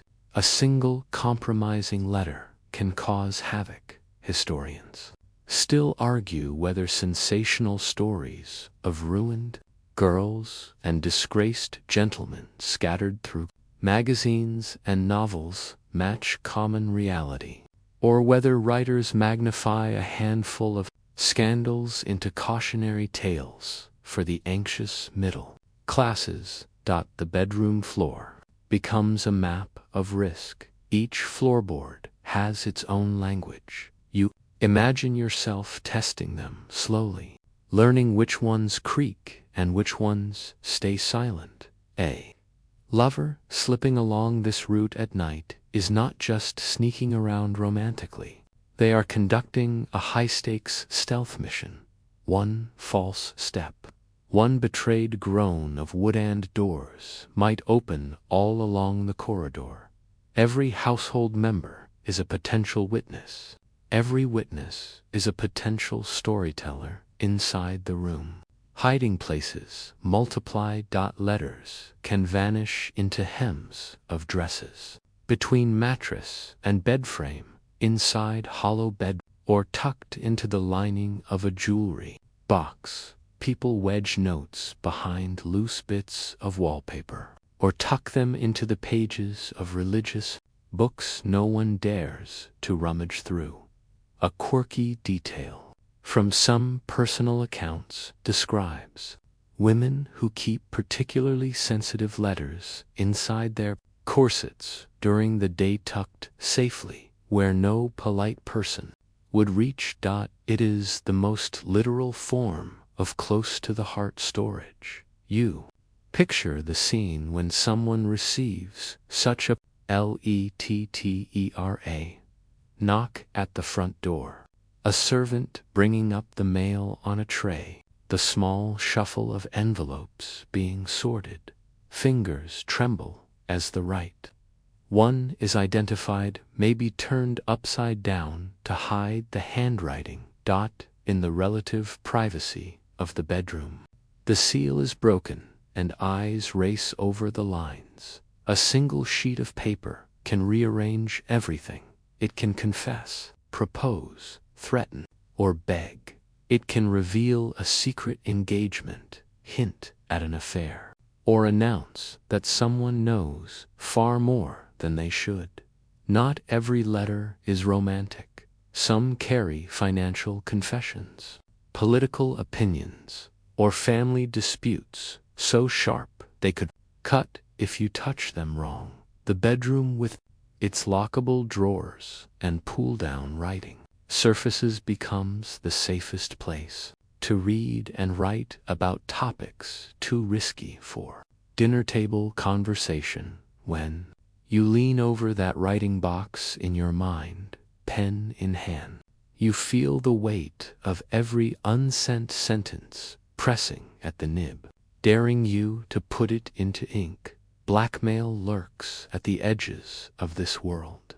The idea that a servant, a rejected suitor, or a suspicious spouse might intercept a letter is not just the stuff of crime stories.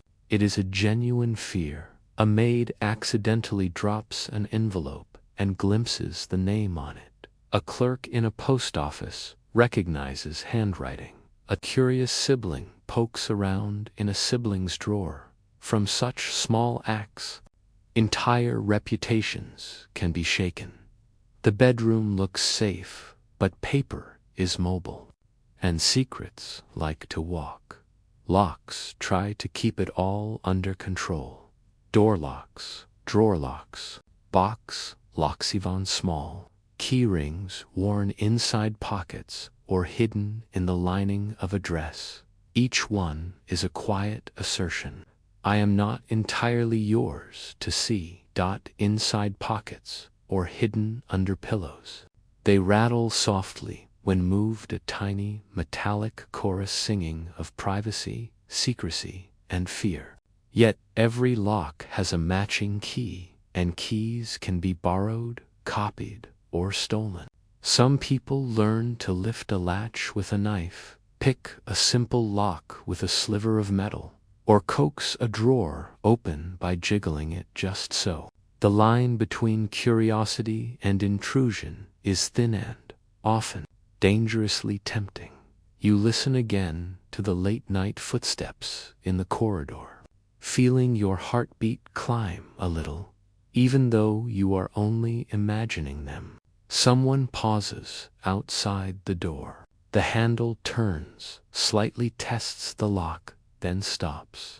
Perhaps they move on, deciding not to risk waking anyone. Perhaps they stand there for a long breath, thinking about what might be happening on the other side. In a world obsessed with propriety, this single panel of wood separates the known from the suspected. Inside the room, the air is thick with paper and unsaid words. Quills scratch, pens blot, sealing wax hardens. Keys rest where they can be grabbed in a hurry. The bed, the desk, the little chest at the foot of the matressol become players in the same quiet drama. You feel the strange truth that the softest, most comfortable room in the house can also be the one holding the sharpest risks. One letter, one lock, one set of footsteps at the wrong hour, and the whole careful performance of respectability might crumble like old plaster under a probing finger. You run your hand along the bedspread and realize that for a room that feels so tucked away and domestic, almost nothing in it actually belongs to this small patch of ground. The fabric under your palm has already crossed oceans before it ever touched this mattress. The bedroom looks like a quiet little nest but it is also a cargo hold for an entire empire. The blanket is cotton, tightly woven, smooth against your skin. Cotton is not new to Britain, but in this era, it becomes a star.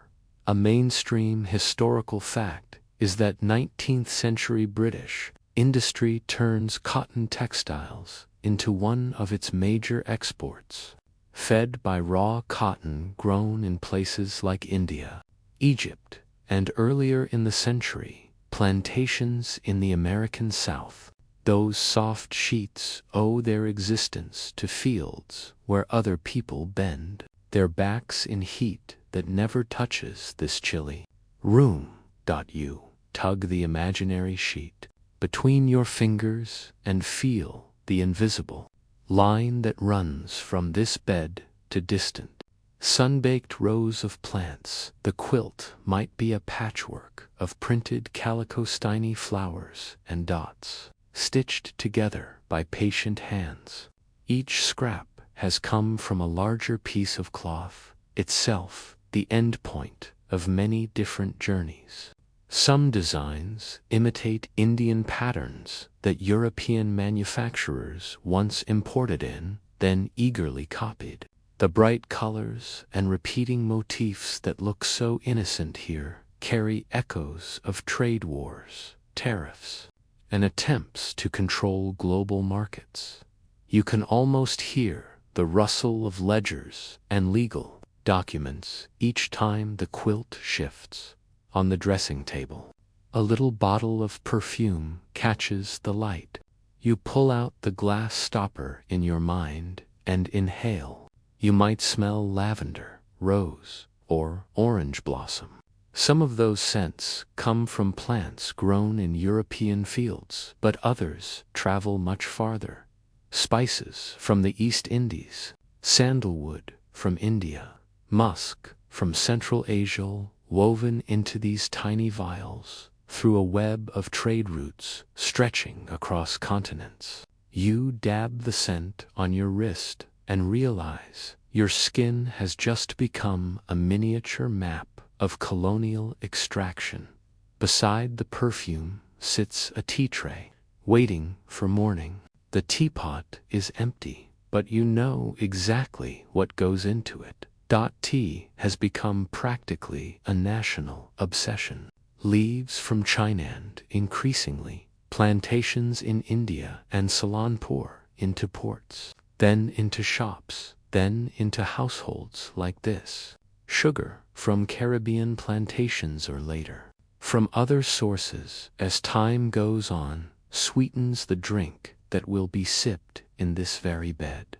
That first comforting cup, taken sitting up against pillows, contains the labor of people who have never seen an English fog or a London street. A quirky detail comes with the sugar bowl. Early in the century, some people begin to talk about taking free-grown sugar produced without enslaved laborers, an ethical choice. Others ignore that conversation completely and just heap spoonfuls into their cups. You can imagine a sleepy person in this bedroom mumbling about switching to a better grade of sugar while half awake without ever fully grasping the network of human lives behind each grain, dissolving in their tea over on the bedside table is a familiar amber glass bottle with a carefully printed label. Inside is laudanum mixture of opium and alcohol, widely used as a painkiller and sleep aid. A few drops might be taken to calm a cough, ease nerve pain, or help someone drift off in the small hours. The opium in that bottle comes from poppy fields far away, grown and traded through imperial networks that caused diplomatic tensions and wars. Historians still argue whether ordinary users of laudanum think of it as an exotic imported drug or simply as a household remedy, no more mysterious than cough syrup. You picture a tired parent lying awake, worrying about bills or a sick child. deciding to take just a little more from that bottle than the instructions suggest. Sleep comes easier, but dependence can follow. Quietly, shop records and personal diaries show how common such use becomes. The bedroom that looks so safe and still is also a site where empires more dangerous gifts seep into veins, drop by drop, disguised as medicine.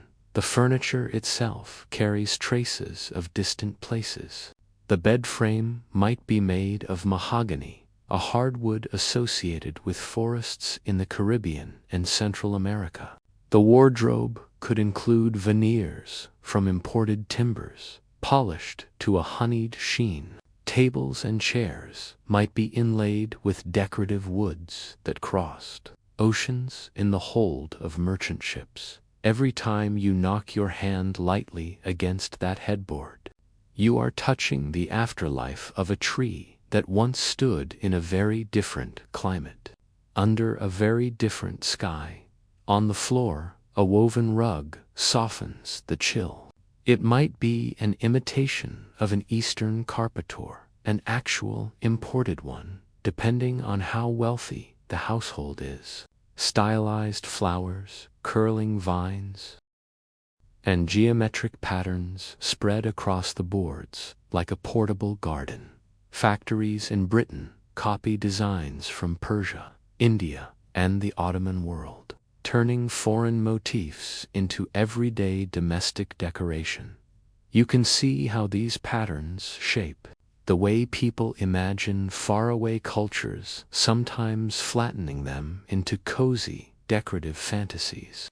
Clothing laid out on the chair adds another layer. The cotton nightshirt or gown, perhaps trimmed with lace, owes its fibers to colonial fields. The shawl folded neatly at the foot of the bed might be a cashmere-style piece inspired by textiles from Kashmiri Van, if this particular example is woven in a Scottish mill.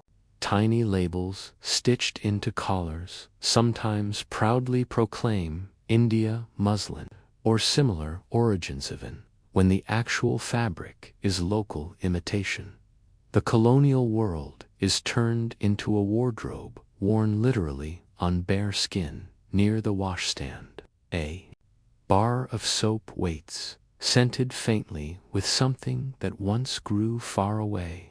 Ingredients like palm oil, imported vegetable fats, and perfumes from global trade routes all find their way into this little block. Washing your face in the morning, you feel clean, refreshed, and entirely unaware that your routine is a condensed slice of empire. The fresh smell that makes this room feel civilized comes from a network of plantations, processing plants, and shipping lanes. The bedside bookshelf holds novels and travel, accounts that reinforce and sometimes question this arrangement. Stories about explorers, soldiers, missionaries, and merchants in distant lands shape how readers imagine the places their cotton and tea come from. Some tales paint empire as a grand civilizing mission. Others hint at violence, exploitation, or resistance. Historians still argue whether most readers absorb these books as simple entertainment, as subtle propaganda, or as material that sparks genuine doubt and debate about imperial power. Souvenirs sneak in, too. On the mantelpiece, you might spot a little wooden elephant, a carved box, or a shell brought back from a colonial port. These trinkets serve as proof that someone in the household has been out into the wider world, or at least knows someone who has. They give the room a veneer of cosmopolitan charm, an early form of curated travel aesthetic. You can almost hear a proud voice saying, half casually, "Oh, that came from India," in the same tone someone now might use to mention their holiday photos. All of this global material quietly reshapes what comfort means. The softness of the sheets, the sweetness of the tea, the warmth of the blanket, the smell of soap and perfume, even the calming slip into laudanum-induced sleep-all are made possible by networks of power that stretch far beyond these walls. The room that seems like an escape from the world is actually one of the main places where the world presses in. You stand by the bed and look around, noticing how little in the room is truly local. Brick and plaster may come from nearby, but nearly everything that touches bare skin has traveled. The bedroom is not just a container for personal secrets. It is also a quiet archive of global one's where empire settles every night on pillows and under quilts, close enough to breathe in while you sleep. You watch the last glow of the fire sink into the grate, and for a moment the room feels like it is about to vanish. Then you hear a tiny hissa, soft metallic click, and suddenly the darkness pulls back. A gas jet on the wall blossoms into steady yellow light, like a tame little sun nailed above the mantel. Shadows retreat to the corners, and the bedroom becomes something new, not quite day and not quite night. But gas feels like wizardry in metal pipes. In many towns and cities, gas companies run mains under the streets, and wealthier households pay to have slim iron pipes threaded through their walls.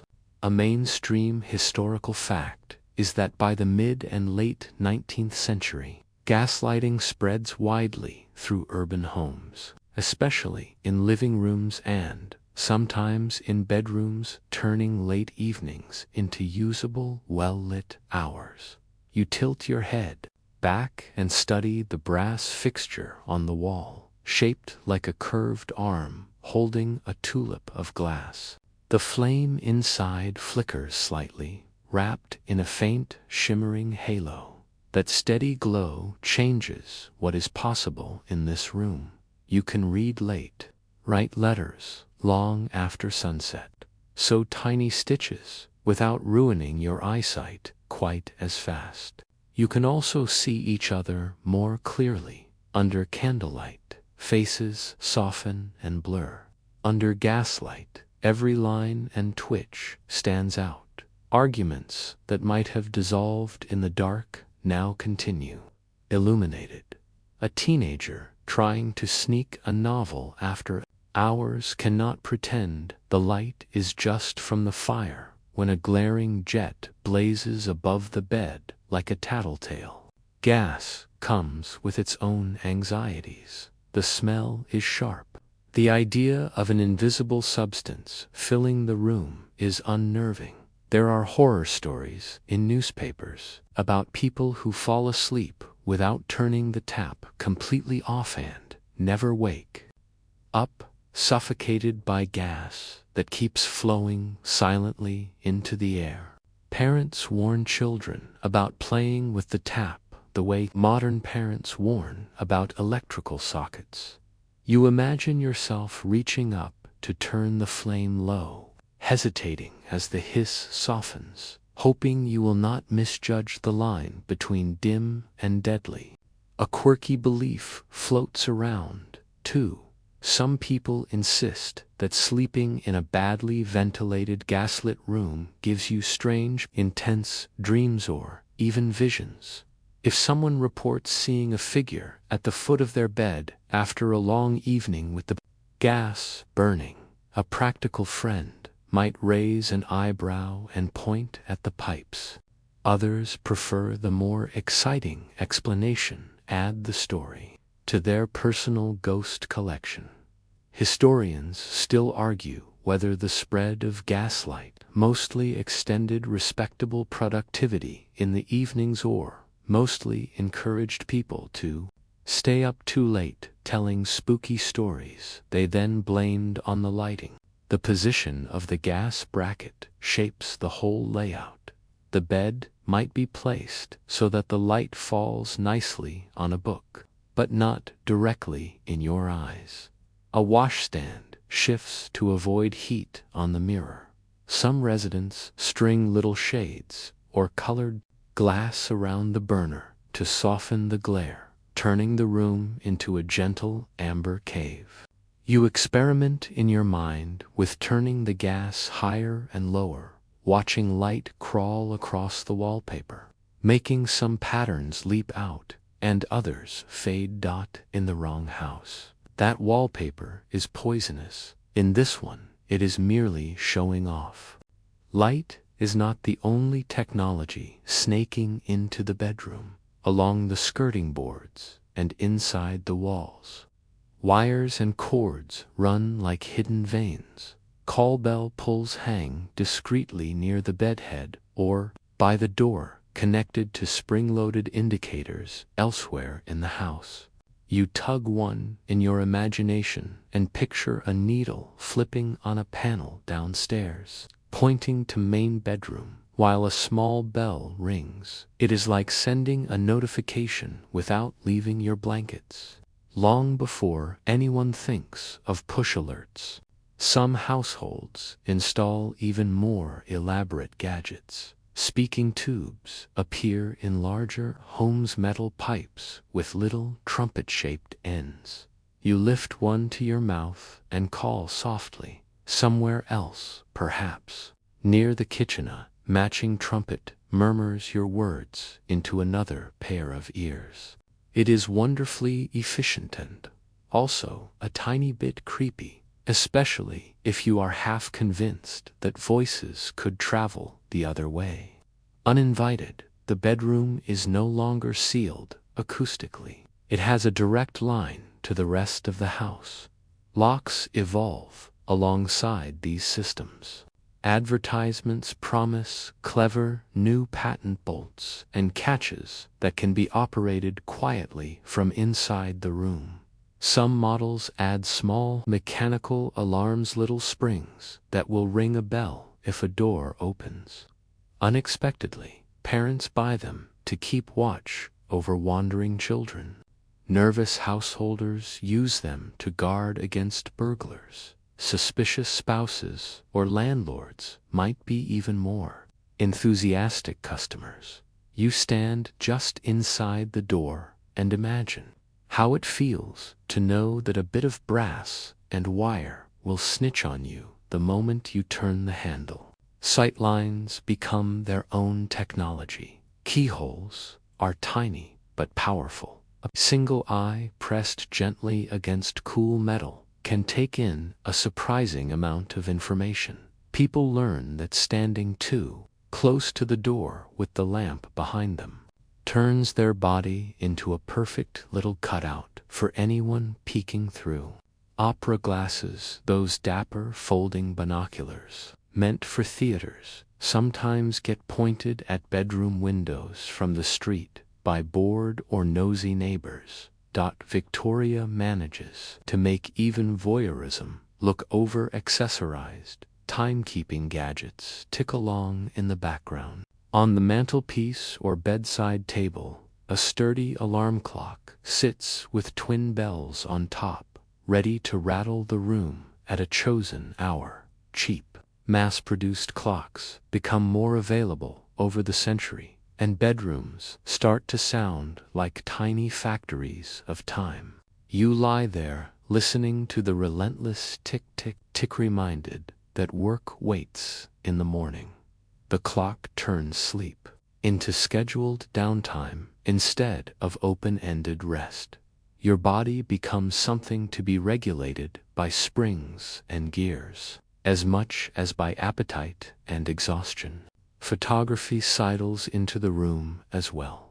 On a shelf, small framed photographs stand where only painted portraits would have stood before. You see stiffly posed relatives, soldiers, holiday scenes, perhaps a baby propped on a cushion, watching over the bed through sepia eyes. The camera that captured them may have been wheeled into another bedroom at some point. asked to record more private moments. Early erotic photographs, often sold secretly, use domestic settings like this precisely because they look ordinary and safe. A plain iron bedstead and a familiar rug end up in images few people admit to owning. The more you look, the more the room feels like a subtle machine. Gas nozzles, bell pulls, keyholes, speaking tubes, clock faces, camera lenses all transform how people move, speak, and look at each other. Privacy is no longer just about walls. It is about who controls the switches, the keys, the tubes, the lenses, and the flow of gas to the burner above your head. You drag your gaze slowly around the space and see not just furniture, but a network of little devices that make it easier to see, to call, to record, and to be caught. You lie back on the bed and watch the gas flame trim the edge of darkness, listening to the clock mark each second that you stay awake. The room feels modern and old-fashioned, at once wired into the world by pipes and cords, yet still small enough that a single eye at the keyhole can read it like a book. Every gadget promises comfort and safety, and every gadget quietly extends the reach of someone else's gaze or command into the place where you are supposed to feel most alone. You sit on the edge of the bed and look around at a room that everyone politely calls a private retreat. For many women, that phrase hides a quiet truth. This is not just a place for sleeping, sewing, and obeying. This is also where a lot of thinking and plotting happens, while the rest of the household assumes nothing important is going on. A book lies half hidden under the pillow. You slide it out and feel the worn cover. It is not always a harmless romance. Sometimes it is a history, a collection of essays, a medical text, or a controversial novel that respectable critics formally disapprove, and secretly finish in one night. A mainstream historical fact is that female literacy in Britain rises significantly across the 19th century, especially in the middle classes. More women can read and write, and that changes what can happen in a bedroom. Once the door is shut, you picture a woman propped against pillows, lamp turned low, reading about other lives while her own feels tightly laced. Her relatives think she has gone to rest. In reality, she is crossing borders with every page. Travel accounts show her cities she will never visit. Essays about education and rights give names to frustrations she has long felt but never voiced. A novel that questions marriage or strict moral codes lets her try out thoughts that would sound shocking in the parlor. The bed becomes a kind of small, quilted lecture hall. On the small table beside her is a notebook. The cover might be plain, but the inside is anything but. She keeps a diary, a commonplace book, or both. In one, she records the day, the weather, family events. In the other, she copies lines from books, writes reactions, drafts, letters she may never send. You can see her pausing before she commits a dangerous opinion to ink to write it anyway. If anyone reads this later, they will discover what she really thinks about the sermon, the marriage proposal, the new factory, or the latest political scandal.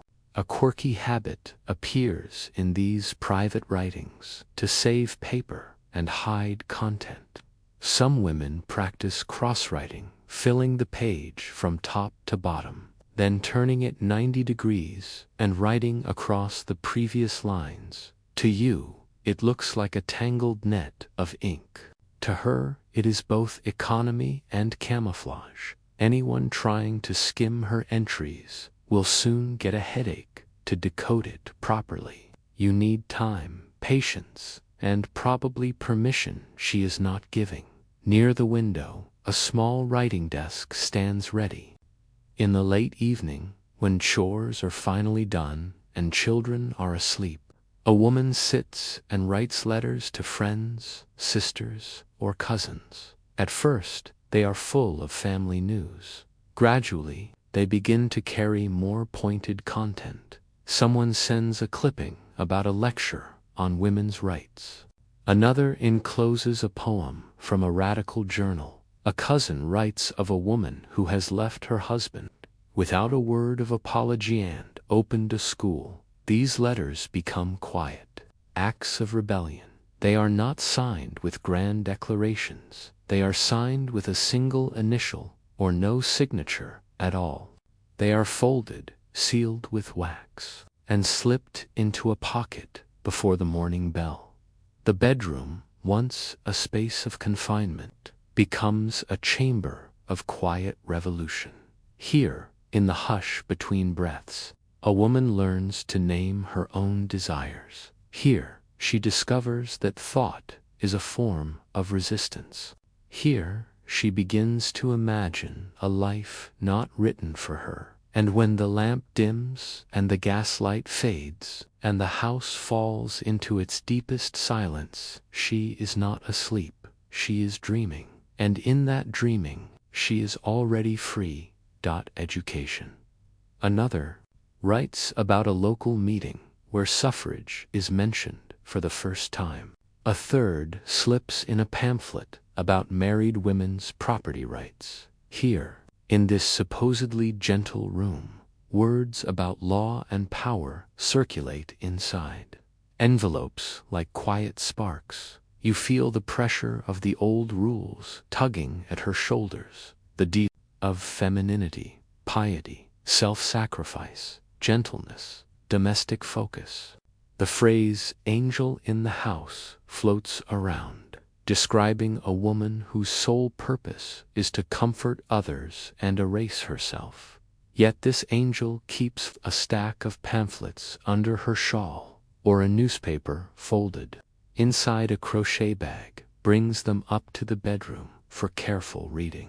Historians still argue whether most women who engage with these ideas see themselves as rebels in any conscious sense, or whether they simply frame their interest as an extension of caring for family and community.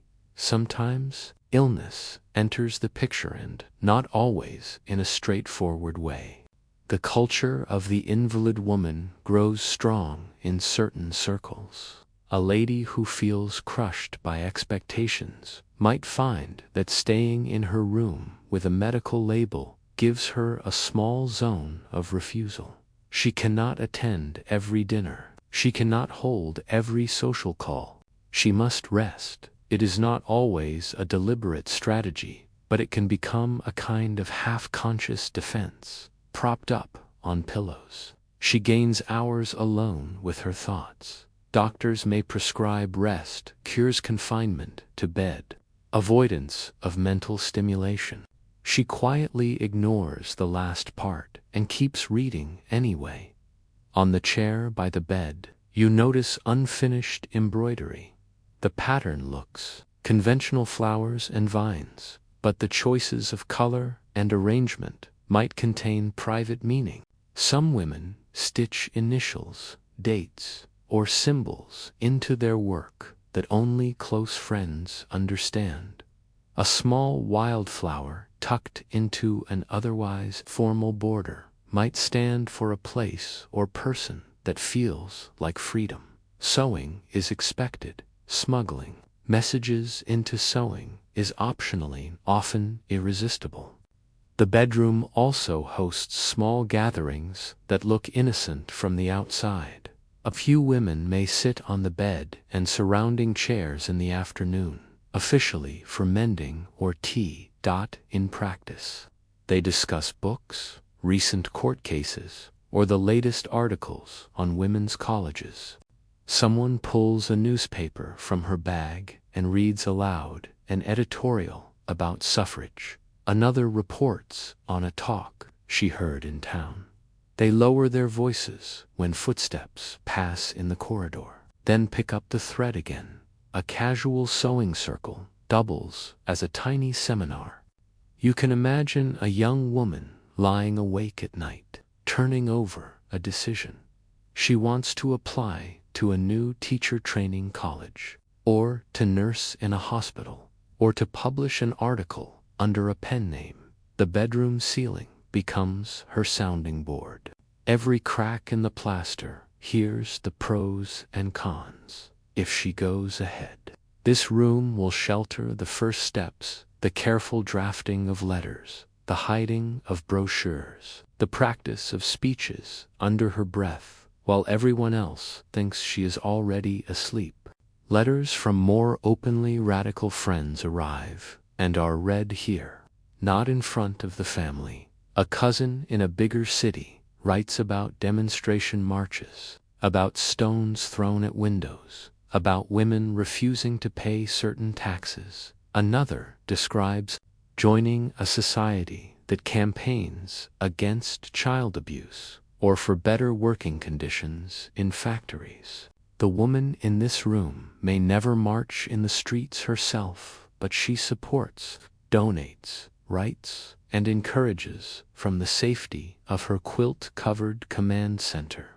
Sometimes resistance is small and personal, rather than grand and public. A woman keeps control of some of her own money, quietly stowing coins in a box in the wardrobe. She insists on arranging her furniture to create a real writing corner, instead of letting the bedroom be used as overflow storage. She tells the household she needs an hour of uninterrupted time each day and actually takes it, even if she has to fight for it at first. These actions do not make the newspapers, but they reshape her daily life. You notice how the very objects in the room shift. Rolls. The bed is no longer only a place to lie down. It is a couch for reading, a desk for propped-up notebooks, a stage for whispered conversations with trusted friends. The wardrobe is not just a clothing cave. It is also a filing cabinet for hidden pamphlets and drafts. The mirror reflects not just hair and collars, but faces that are learning to see themselves as something more than decoration. As you stand in the doorway, you sense a quiet hum that has nothing to do with gas pipes or clocks.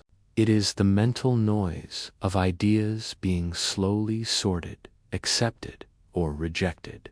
On the surface, this room fits every expectation of feminine propriety: lace, flowers, tidy shelves, folded linen. Underneath, it functions as a small thinking engine where a woman tests new possibilities in the privacy of her own mind. She refuses to be only the person everyone else sees when she walks out into the bright, supervised parts of the house. Here, behind the door, she is reader, writer, critic, strategist, the author of her own late-night thoughts. You stand in the middle of the room and feel time tilt forward a little.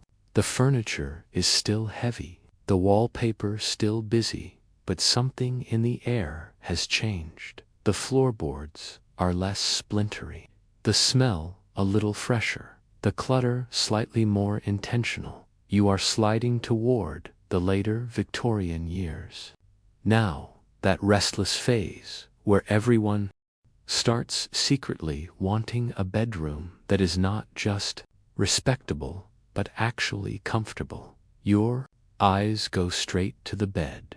Big, carved wooden monster still exists in many homes, but iron and brass bedsteads are catching on in a big way. You run your hand along a smooth metal rail and feel the cold bite of it. Doctors and public health advocates praise these new metal frames because bugs and grime have fewer crevices to hide in. A mainstream historical fact is that in the later 19th century, Concerns about hygiene and disease helped drive a shift from stuffed, dusty, wooden structures toward easier-to-clean iron bedsteads. In many urban homes, you picture an advertising poster with a shining white bed promising not just style but moral cleanliness, as if you could disinfect your soul along with your sheets. On top of the frame lies a different sort of mattress. Instead of a lumpy sack sagging between ropes, you feel the firmer bounce of coiled springs beginning to appear in mass-produced bedding.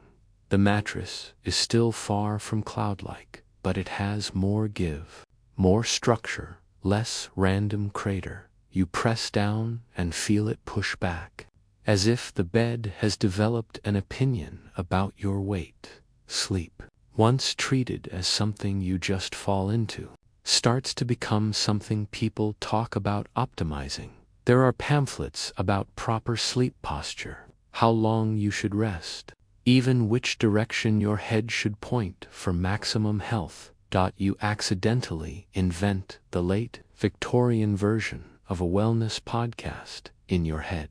Fresh air enters the room differently. 2. Builders add larger windows, better sashes, sometimes even little vents near the ceiling. Germ theory has gained ground, and with it, the idea that stuffy, stagnant bedrooms are dangerous. People are told to let in air, to strip beds regularly, to beat mattresses and wash sheets more often. Historians still argue whether most households really adopt these rigorous routines or mostly nod along, while quietly sticking to older habits. When fuel and laundry costs bite, you can imagine a very tired woman deciding that this week the germs will simply have to cope with unboiled pillowcases. Bathrooms start sneaking into floor plans. In older houses, tiny rooms are carved out along hallways or at the back of bedrooms to hold bathtubs and proper plumbed closets. Suburban villas sometimes boast a bathroom on the same floor as the bedrooms, a luxury almost unimaginable earlier in the century. Standing here, you can picture a narrow door leading to a small tiled space with an enamel tub and shining taps. Pot drama slowly retreats. It does not vanish overnight, but it loses its starring role. The bedroom can breathe a little easier. Literally, suburbs themselves reshape the bedroom. Railways and cheap fares allow clerks and shopkeepers to live farther from dense city centers. Semi-detached or terrace houses with a bit more space. Children might finally get a separate small room. Instead of piling into the parental bed, a spare room appears officially for guests, unofficially for anyone who snores like a sawmill. In these new houses, the bedroom door closes on fewer people at once. Stand by the frame and feel the difference between a room serving a whole crowd by one or two individuals as truly there's. Department stores and mail-order catalogs change how this space looks. Instead of patching together whatever furniture happens to be available, people browse entire bedroom suites, coordinated sets of bed, wardrobe, and dresser. You flip through an imaginary catalog and see tasteful illustrations of matching pieces, all promising to turn your sleeping quarters into a harmonious nest. Idea that a bedroom should have a unified style rather than just be a place where spare furniture goes to retire starts to take hold, is the beginning of modern bedroom makeover culture. Minus the reality TV crew. Soft furnishings multiply. Lace curtains share space with simpler, lighter fabrics. Patterned quilts compete with newfangled machine-made blankets. Floor coverings spread wall-to-wall in some homes, replacing bare boards or scattered rugs with full carpets. That thick woven layer muffles footsteps and traps heat but also traps dust and anything else that falls on it, which later sparks debates about hygiene. A quirky fad emerges for bedroom color schemes that supposedly influence mood and health. Pale blues for calm, light greens for freshness, delicate pinks for cheerfulness. You can almost hear the sales pitch. Sleep your way to better nerves by repainting everything. Personal items grow bolder, where earlier rooms might display a few family portraits and religious prints. Later ones begin to showcase framed photographs of friends, travel souvenirs, certificates of achievement, and art chosen for individual tastes rather than strict propriety. A young person pins up a picture of a favorite actor or political figure near the mirror. A student nurse props a medical textbook on the bedside table. Instead of hiding it away, the bedroom begins to argue quietly that each person is more than their public role. Time inside this space changes. Rhythm as working patterns shift. Factory and office hours still rule many lives, but there is increasing talk about leisure, evenings off, and the value of rest. Advice columns in newspapers tell readers how to arrange their bedrooms for maximum relaxation. Fewer heavy drapes, more fresh linen, tidy surfaces, good ventilation.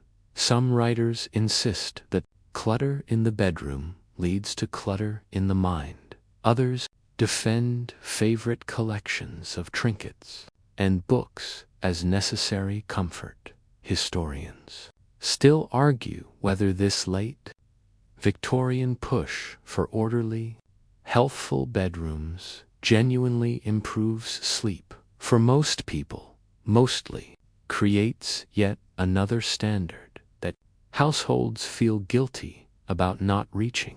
You notice one more subtle change. Emotional privacy tightens its hold as separate rooms become more attainable.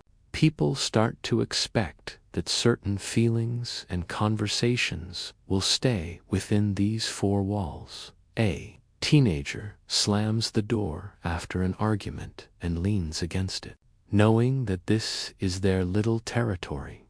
A couple, now with two adjoining but distinct rooms, negotiate how often they will share a bed end, how often they will claim their own space.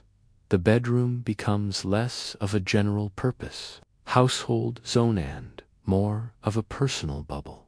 Even when the wallpaper still looks like it was chosen by somebody else entirely. Standing in the middle of this later Victorian bedroom, you feel like you are watching the prototype of a modern sleeping space forming itself plank by plank. Metal bed frames, spring mattresses, better ventilation, emerging bathrooms, coordinated furniture, personal decoration, and a growing obsession with health all twist together. The room is still haunted by strict morals and social expectations, but it is already learning to be softer, more individual, more about comfort than sheer duty. The floorboards still creak, but they creak under different assumptions. This is no longer simply a place where collapse from exhaustion. It is slowly becoming a room where someone might close the door, stretch out on a mattress that actually supports them, breathe a bit cleaner air, and feel even for a few minutes that this patch of space belongs to them and not to the whole watching world outside. You blink and the wallpaper fades. The gas jet over the mantel melts into the glow of a phone screen suddenly. You are not in a Victorian house at all. You are in your own bedroom right now. Wherever you are listening, the bed under you is yours. The light above you is yours. The mess on the floor is absolutely yours. Yet, as you look around, the feeling sneaks in that those old rooms have followed you here. Tucked into the corners of your modern life. Start with the door. You probably have a lock, maybe even a bolt hand. You know exactly what it means when you twist it. Back in the 19th century, that little metal click carried enormous weight. It decided who could enter, whose authority counted, whose privacy was respected. Today, your bedroom door might be less dramatic, but you still feel that tiny rush when you close it and shut out the rest of the house. You say you are just getting changed, or just going to sleep. But sometimes you are also quietly saying, for this moment, this space is mine. Inside your room, you keep things that do not belong in the shared parts of your home. A mainstream historical fact is that by the 20th century, bedrooms across much of Europe and North America steadily shift from being multi-purposed family zones into more clearly individualized spaces, especially for teenagers and adults who can afford their own room. That trajectory does not begin from nowhere. It stretches back to those years when people first dreamt of separate bedrooms, clean air, and personal comfort. You inherit that idea every time you stick a "Do Not Disturb" sign on your own mental door. Look at your bed. Maybe you share it with a partner, maybe with a pet. Maybe it is all yours. You might have memory foam instead of sagging springs. But the basic questions are not so different. Who gets to be here? Who gets to see you when you are half awake, unfiltered, not performing for anyone? Who hears the things you only say in the dark?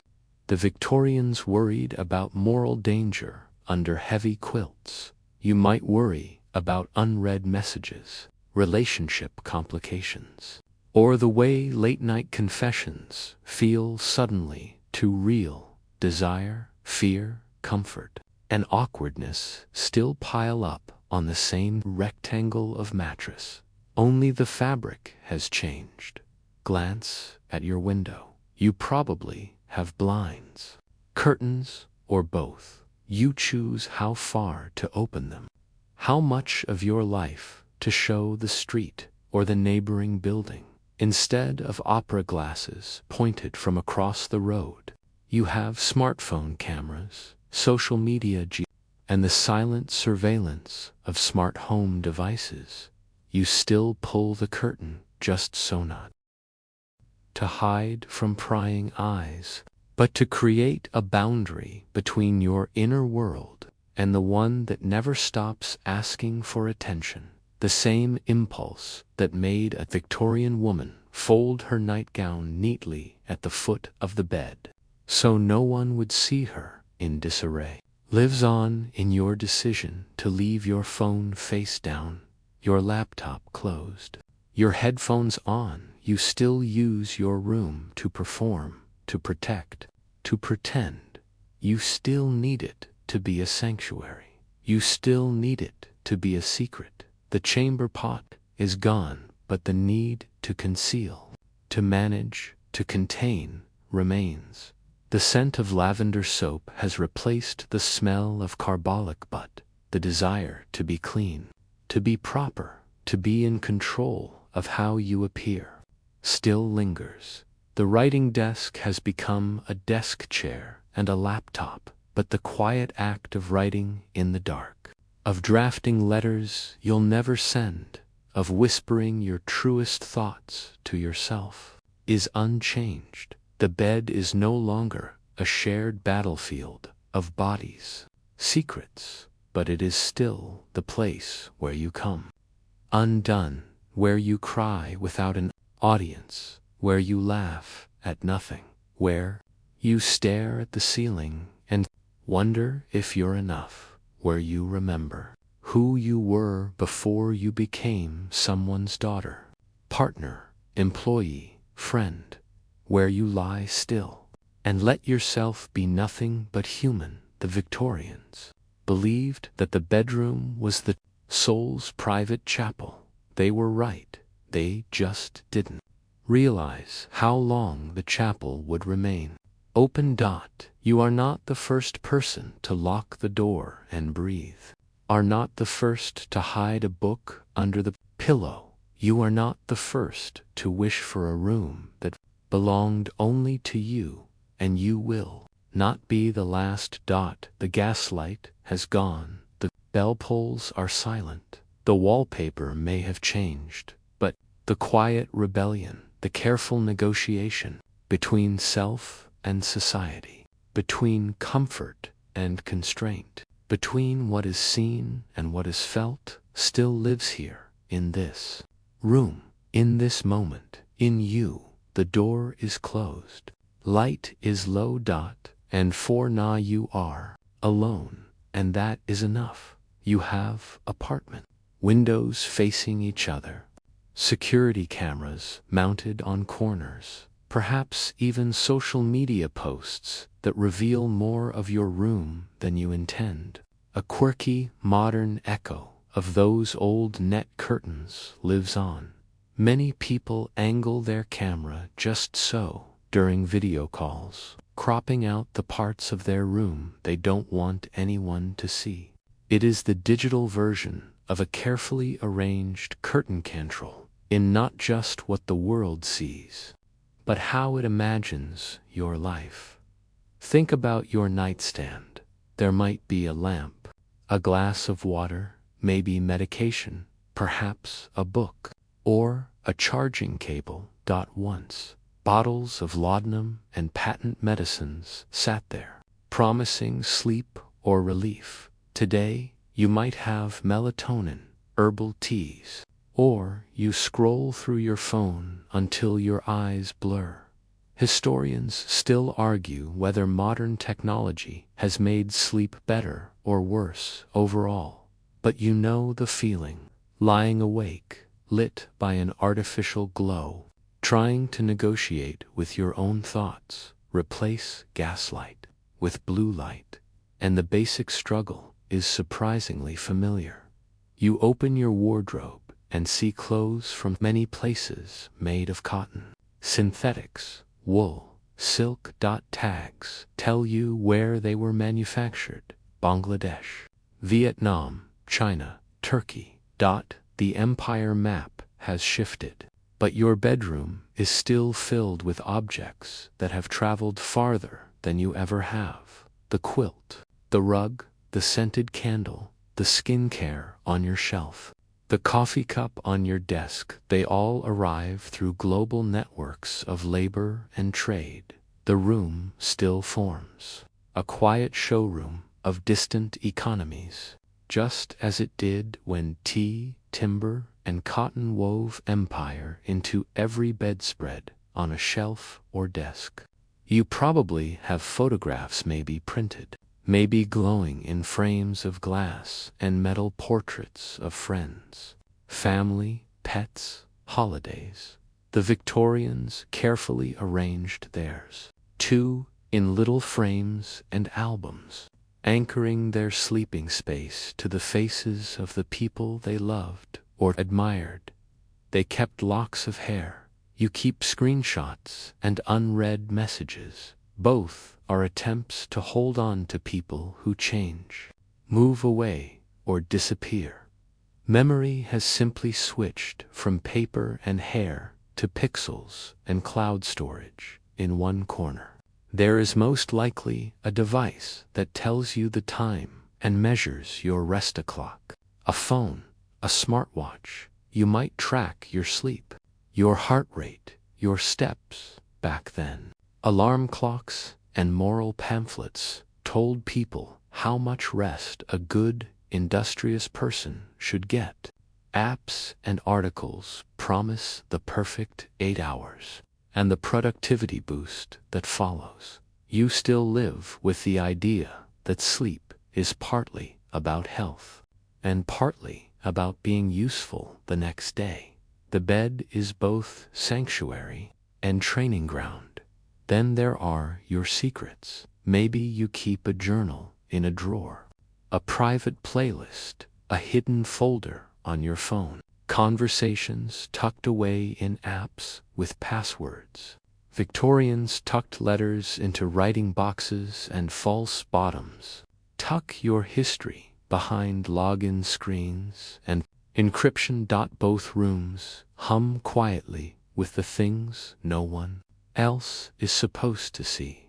Locks have simply moved from brass keys to passwords and fingerprint sensors. The feeling of relief when you know something is actually secure, quiet exhale of safety is timeless. You sit back and realize how many rituals survive. You still fluff pillows a certain way.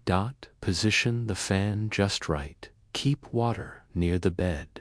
Under things when you're anxious. Stare at the ceiling while your brain replays every embarrassing moment you've ever had. You still use this room to cry privately, to daydream, to rehearse conversations, to replay arguments, to plan futures. The Victorians talked about the bedroom as a moral testing ground. You treat it as a mental one, a place where you wrestle with yourself without an audience. In the glow of your own chosen light, you see that the secrets of those older rooms are not just about strange objects or old rituals. They are about how people use private space to be their most unedited selves. You do the same thing every night when you close your door. Check that your phone is charging and let your daytime mask drop. The wallpaper may be different, the mattress more forgiving, the noise outside swapped from horses to traffic, but the quiet, complicated work of being human in a bedroom goes on. The room grows quiet around you now. Whatever light you imagine, gas flame or phone screen, softens just a little, as if it understands that your brain is tired of holding so many pictures at once. Those heavy Victorian quilts, the iron bedsteads, the hushed footsteps on narrow servant stairs, they all start to drift backward, like scenery being rolled slowly away at the end of a long performance. You stay where you are, in your own bed, in your own time. The air you breathe is yours. The sounds outside your window are familiar, even if they are not entirely gentle. Somewhere a car passes, somewhere a neighbor closes a cupboard, somewhere a pipe sighs in the wall. Your body knows this soundtrack. It has fallen asleep to it many nights already, and it will do it again. You let the old rooms fade until they are nothing more than faint outlines, like the afterimage you see when you close your eyes after staring at a lamp. Their secrets feel softer now, less like sharp discoveries and more like distant stories told quietly by someone you trust. They are interesting, sometimes unsettling, but they do not belong to your body. Your breath, your heartbeat, your weight on the mattress belong only to you.